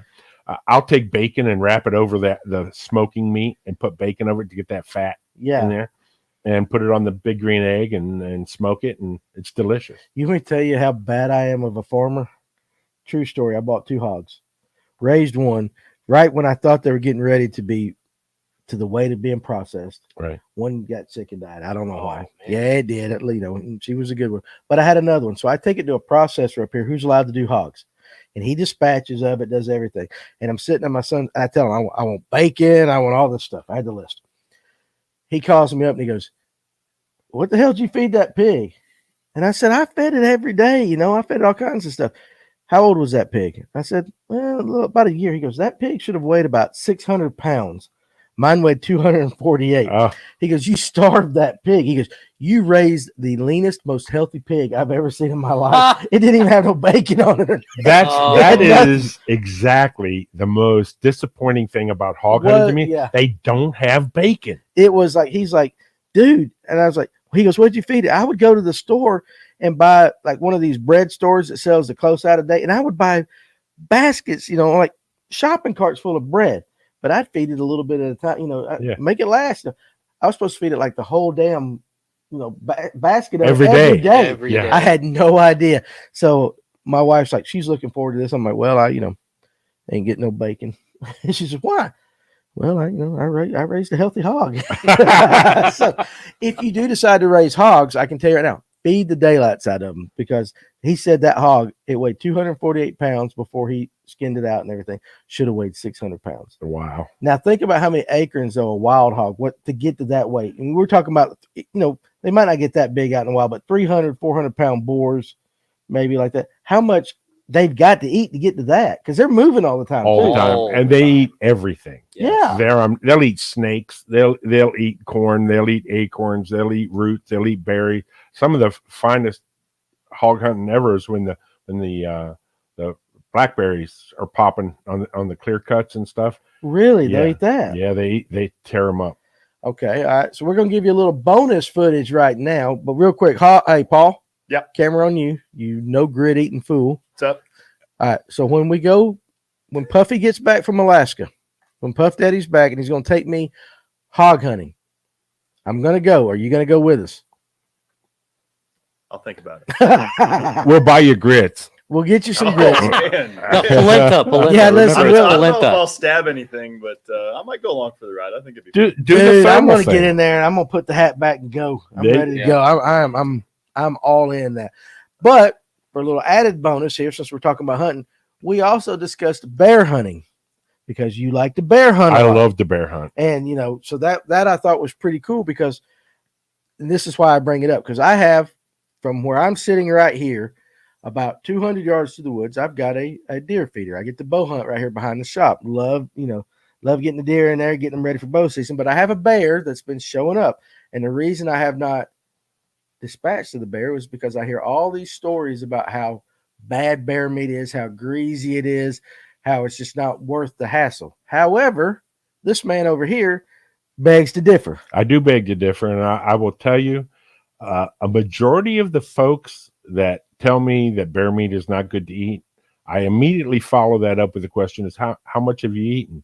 Well, I haven't had it yet, or I've never had it. Right, and that's what I'm saying. I was like, But I haven't had it. I heard It's it was greasy, it's stringy. It's not good. Let me tell you something. My favorite wild game in the world is black bear. Which surprised me when you said that earlier today. That's my favorite. Because I'm thinking, the back straps off a deer are, Mhm. as far as wild game, it's very tough to beat a well cooked backstrap. Medium Well, I rare. can tell You you the haven't had backstrap antelope off- yet, have you? I've had a little bit of antelope, but not properly cooked. I can tell you the guy that cooked my antelope was a little bit inebriated, and it was not, That'll do it for you. it was not cooked very well. But tell me about bear meat. The backstrap on a bear is better than, in my opinion, than by far than the backstrap on a white-tailed deer. Seriously, Yes, sir. I find that so hard to believe. No, don't. But Better fat distribution. I use the fat when I harvest a bear. When I'm fortunate enough to harvest a bear, I'll use the fat for treating my holsters, my belts, my leather shoes, my boots. That I've heard. I've heard stuff And I like use that. it for that. My son, who is a graduate of the Culinary Institute of America in Hyde Park, New York, he makes pie crusts and pastry crust out of bear fat. Seriously, It's amazing. really, My wife uses it on her biscuits. Amazing. dude. I'm gonna have some fun with you. Black Your- bear's so good. yeah, Yeah, your looks sister- like my sister's got another one. Yeah, why don't you read that question All from right. your sister? I think it'd be better if you read So it. my sister, my youngest sister, The Jessica, better looking part of the family. she has decided to say or ask, can you explain why bear hunting is legal? I genuinely don't know and would like to understand. Well, I would answer that first with a question of my own, of course, was why wouldn't it be? There's an abundance of black bear. Matter of fact, Georgia is one of the few states in the country that allows you to harvest 2 bears. a Yes, you year. can. That's right. And our bear population is healthy. They're becoming a nuisance to people. They're breaking into equipment. They're breaking into bird feeders. Yes. They're raiding garbage cans. They're Mhm. doing They're all of breaking this. into barns. They're breaking into barns. They're being destructive. Yeah. The meat is good, right? Yep. Um, Apparently so. there's enough of them to support a bear hunt. Yes. There's the science supports it. Yeah. And- One of the things a lot of people, when it comes to hunting, a lot of people don't realize is they think of hunting, they're out there killing the animals. Hunting is probably one of the best ways to manage the population of whatever species. Yeah, any species. It is, Well, and I'll take deer hunting. You can go up here to Big Canoe, which is not 10 minutes up the road. And if you drive through Big Canoe and you know what to look for, and you look off and you see all these oaks, if you notice, there's no understory Right. whatsoever. No 'cause food for 'em. the deer have eaten everything.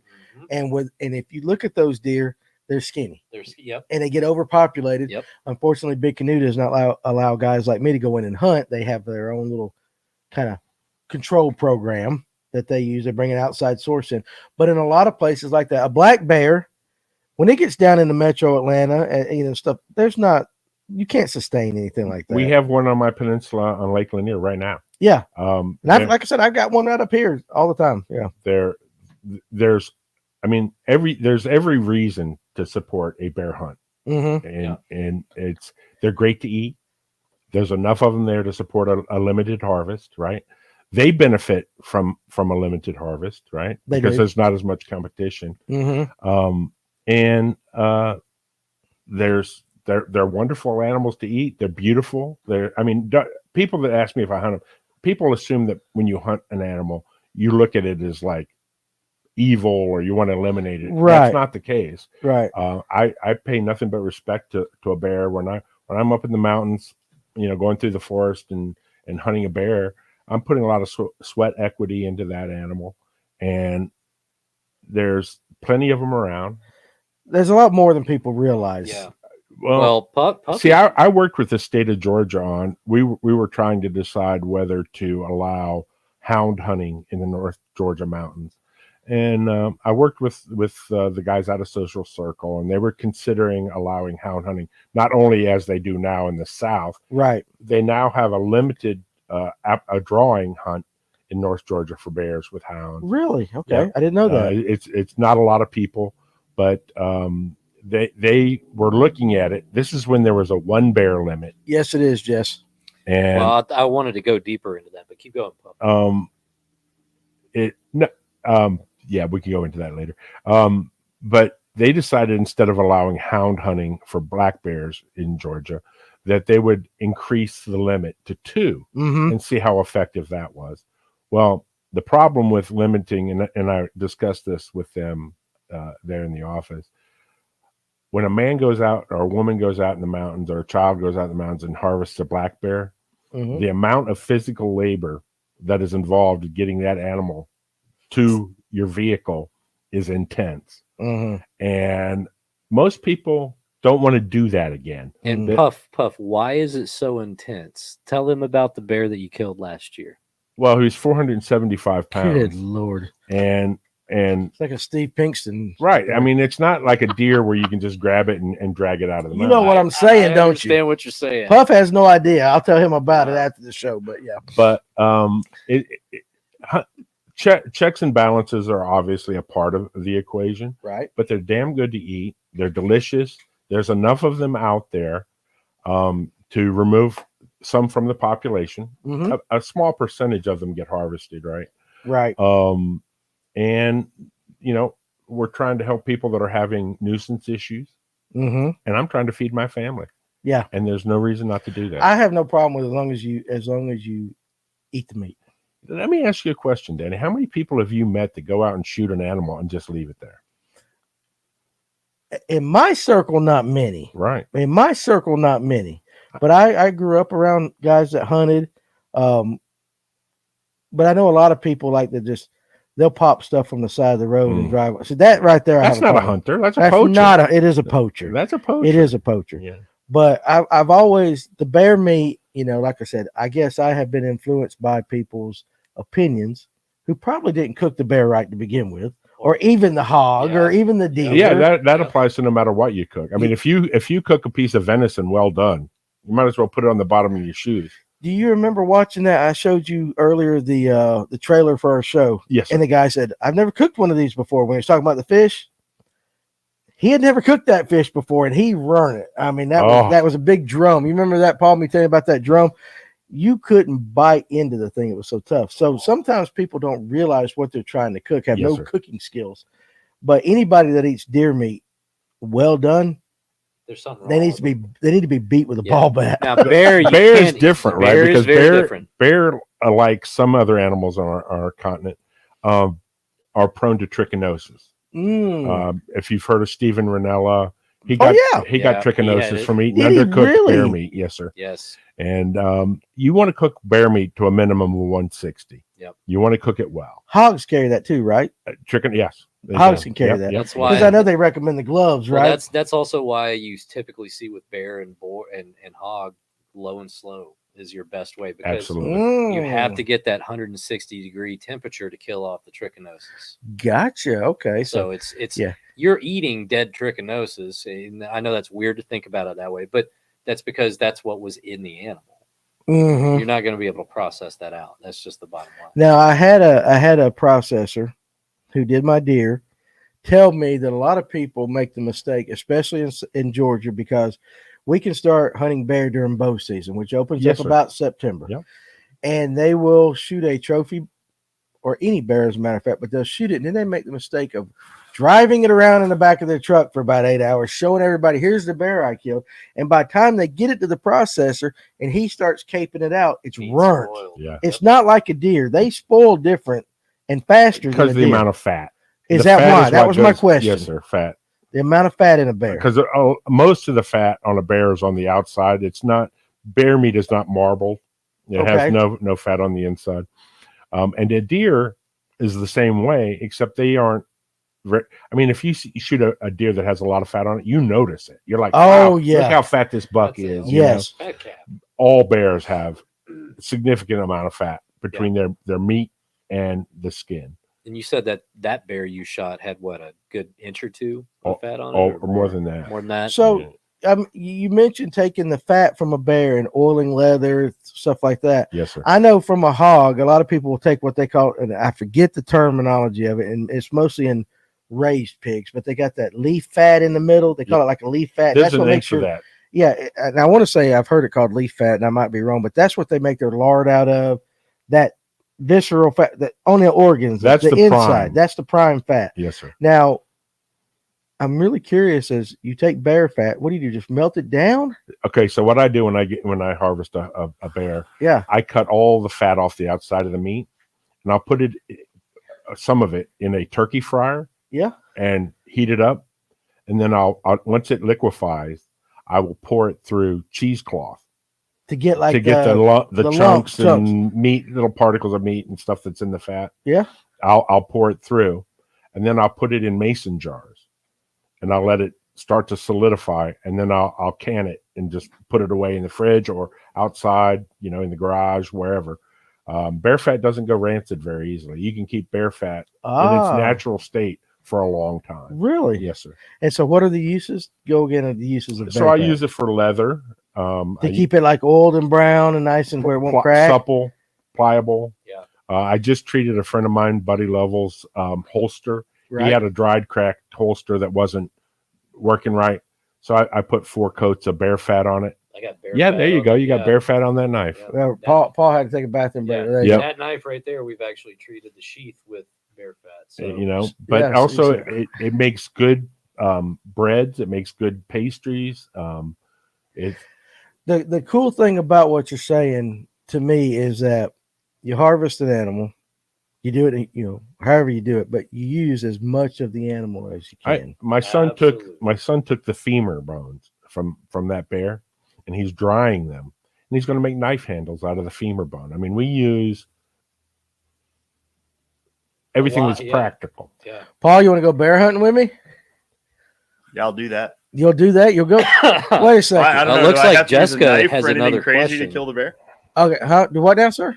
So, what do you use to kill the bear? What do you use? Yeah, I ain't stabbing no bear with a knife. No, nor am I. Okay, all right. Yeah, okay, no, okay, I'm all not right. insane. Mhm. Well, Well, hell, maybe I am. somebody might think that you jumping on a pig. No, I have never. I am a person that likes to dispatch my animals as quickly and humanely as possible, Mm-hmm. and I think a bow and arrow or a rifle both are Okay. perfectly good for that. Okay. So your sister, first of all, she's talking about somebody's southern accent. Oh yeah, It's no, you. It's Me? what she said. I got a southern accent. It ain't ruined. It's runt. Run, Oh, that's right. tell them, Jess. That's right. It's right. My But she has a good question though for Puff Yeah. though. Have you ever made roast potatoes with bear fat? by God, I'd eat it. It sounds really good, honestly. Have I made roast potatoes? Jess, that's a great question. That's the first time I've heard a question like that on our podcast. So there you go. My wife uses the bear fat on a lot of different things. I am absolutely morally certain that she's used it on roast potatoes before. I just don't. The Can't problem think is of it, when you feed your family with game and stuff like that from the outdoors, it becomes an everyday thing. And so it's not special to say, oh, I put put that this on in my there. roast Yeah. potatoes, because that's probably what she does all the time. And I just don't know about it. That is great. I want to hit that comment from Will Junkin. I actually got the pleasure of meeting him at the For Her Outdoors thing, and it was great to meet you. But this has been an outdoorsman's dream show. Lots of all-around knowledge on the show tonight. Well, thank Thanks, you Will. very Thank much. you very We much. appreciate that, We Will. are trying to get, don't get me wrong, love bass fishing. That's our bread and butter, but we're trying to expand the horizons. Is that how you want to call it, Paul? We're expanding the We want horizons to a little cast bit. a wider net. A wider I like net. that. I like that. A wider net, because the reality of it is while we bass fish a lot, we do a lot of other things too. So there's going to be a lot more content, Yeah. and some of the hunting content too that we're going to do. But but again, I'm blown away about the fact that you're using bear fat for all that. Oh, That's- it's so good. I'm for- curious about this question from Phyllis Pipkin here. oh, I Oh, didn't my say hello, mom. Phyllis. Is that your mom, That's my mom. ma'am? Hey, Mom. I bless your heart for the amount of patience and love that you must have had for this young man. I'll let her answer on that. I'll let her answer on that. Discretion is the better part She's of that. better looking than you are too. You know I that? had to get the genetics from somewhere. Yeah, but the women in your family are much better looking than you. That's why you got that beard. That's it. Not that you're not a bad looking guy, but No, not in a funny kind of way. But you know what I mean. all the Yeah. compliments. I All get the on He'll the take them all. You have a hell of Take a 'em all. beard. You Just your, read the question. your beard game is on. Okay, yeah, answer the question. You're on point. What is the flavor of a bear compared to? When people ask me that, I always tell them it is the closest thing to beef flavor of Yeah. Seriously, Yes. of any wild Really? game I've eaten. Yeah. Puffy off of that 475-pound Boone and Crockett, by the way. Yeah, he made Boone He and Crockett. made Boone Did he? and Crockett Those- with that really? bear. Yeah. Yes. So that Wow, that impressive. bear 20 that and Puffy 2/8. killed. wow, Um, you have no idea. we've had so many different sauces and meals with it that it's a very similar to beef flavor. It doesn't have that strong beefiness that you can get, but it's very similar to that. The texture is very similar. I mean, the roast that we had, that pot roast you brought up. He to watch, mentioned the pot roast Well, upstairs. man, pot that roast is was- my favorite. I love God, it pot was roast. so But good. my wife uses it to make meatballs. She uses Yeah. it to make Puff, have chili. you ever had moose? Yes, and I do. Moose is number 2. Paul. Really? Yeah, Moose is Man, I'm number so 2. sheltered. I got to get out of Georgia. Yeah, Moose is number 2 in my book. Really? Yes, sir. He said he had the story. He told me before all you guys showed up about the pot roast. There was Oh, nothing yeah. left. Oh yeah, we destroyed that pot He roast. also said if he knew that I'd never had bear meat, he'd have brought me some. So what I would challenge you to do, Phil, is stop by my house, take some bear meat home, and bring it to this gentleman Well, I and can let do him that. experience it for himself. I'll talk to Dorothy about Yeah, that. yeah. And absolutely. then when you come back from Alaska, we can circle back around to this. and, Oh no, dude, I got a talk man about it. crush on you. I'm gonna hang out with that dude when he does Okay, that. there we go. Like There we seriously, go. like I got a man crush, and not in a We'll- funny way, but we'll I go do. get some fresh bear meat. Yes. Oh no, well, I hog hunting, bear hunting. That's what I I'll like. tell you what, the stuff that we have been doing, thanks to Captain John McCloskey and his. He must be a really cool dude. Puffy He You is a guys very could- He cool is. dude, He- yeah. he- And his son is right there Micah with is him. right there with him, man. Two of Yeah. the best men that I know.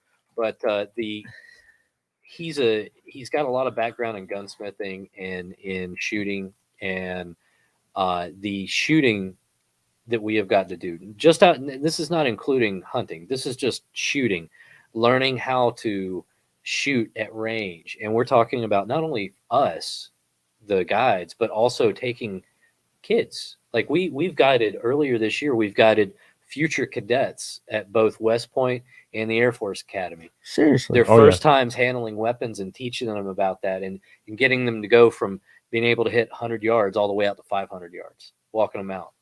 Well, that's something And that it's- I need help with. It is awesome being able to I'll see be that. honest with you. 100, 150, maybe 200 yards.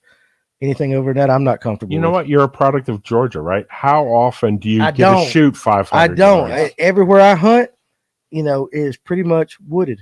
Yeah. Yeah. It's wooded. I mean, don't you really- might find a clear cut that you can shoot across in certain places. you Yeah, know? but I'll tell you, even some of the clear cuts, 100 yards, Yeah. max. Yeah. Well, I'll show you some videos and pictures of up at the lodge where the range is, and in the fall, because we'll shoot out the back of this lodge, we've got all the way up to a 500-yard range there.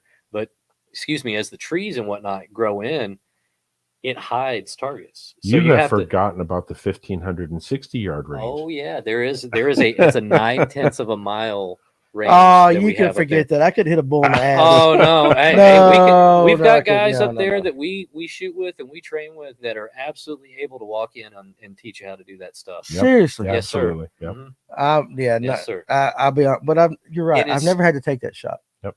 Not here. None of us have. I mean, Unless you're out west will you? somewhere, Yeah. you're not typically going to get that. No. Okay. All right. So we'll do that. What's really unique about it, Danny, is the way that it sets up is it's 2 mountain ridges and you're shooting across. Oh yeah. And so if you're in that valley, when you hear the crack of, because we've been down there when people are shooting 50 cal, like BMG, 50 cal BMGs or 338 Lapua, it literally sounds like thunder cracking through the valley because it'll echo so much. It's awesome. Lapua? Lapua 338. That's a newer, not new. Yeah, that's a whole other Currently, show. I wouldn't it's- even know it- what to start with on that. Currently holds the world record for the longest sniper kill is a 338 Lapua.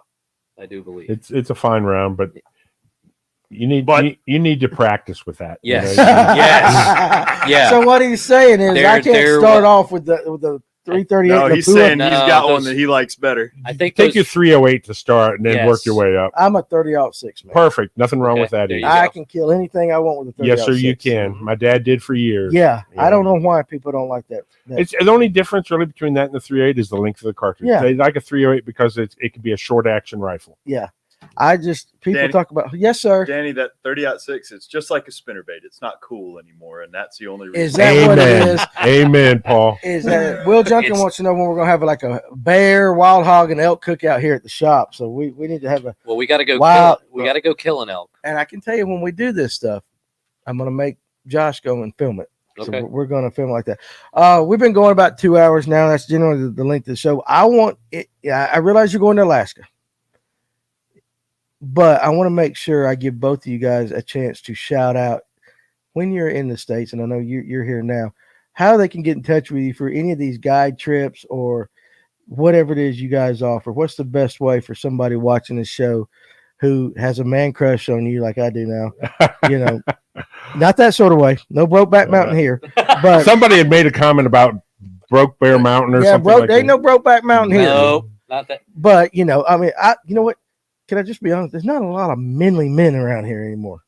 That's a fact. That's a fact. This is damn true. I was raised in a generation where being a farmer, Yeah, you whatever it took to feed your family, that's what you did, and that's how I've you know, lived my whole you life. know the Brad Paisley song, men have creamy lotiony hands and can't toe the tackle box anymore and all that. Not me. You know, I like the callous stuff like that. But anyway, seriously, in all seriousness, if somebody wants to get in touch with you guys for a guided fishing trip or whatever, what's the best way to do it? For me personally, it's fishwithpuffy.com Mm-hmm. or fishwithpuffy@gmail. Okay, Um, fish with Puffy. I love it. Yep. Yeah, Okay. and that's how it is for me as well. Fish with Puffy. I actually guide under Puffy on the Chattahoochee. I didn't know that. Yeah. Where the hell? How the hell did we miss that? Well, Puffy's got a guide. This will be many conversations, my friend. Yes, it's going to be another one. But that would have been kind of like an obvious one for the host of Well, the show to realize that's you guys very actually. weird. We What just Bury got. the lead, Phil. What did I do, Paul? Way to lead with that. Well, Puffy, we discussed this last year. Right. And Puffy, Yep. while he was in Alaska, and Dorothy came up and saw him, and she told him that it was a good idea to go ahead and pull the trigger. So She actually did a ton of The the initial legwork. legwork She did the to get legwork. Fish with Puffy up and running. As do most female. Like I said, behind Yep. every good guy is a very smarter, more educated, more organized female. Well, my wife went into the National Park Service to start inquiring about the permit service and the process and how that all goes.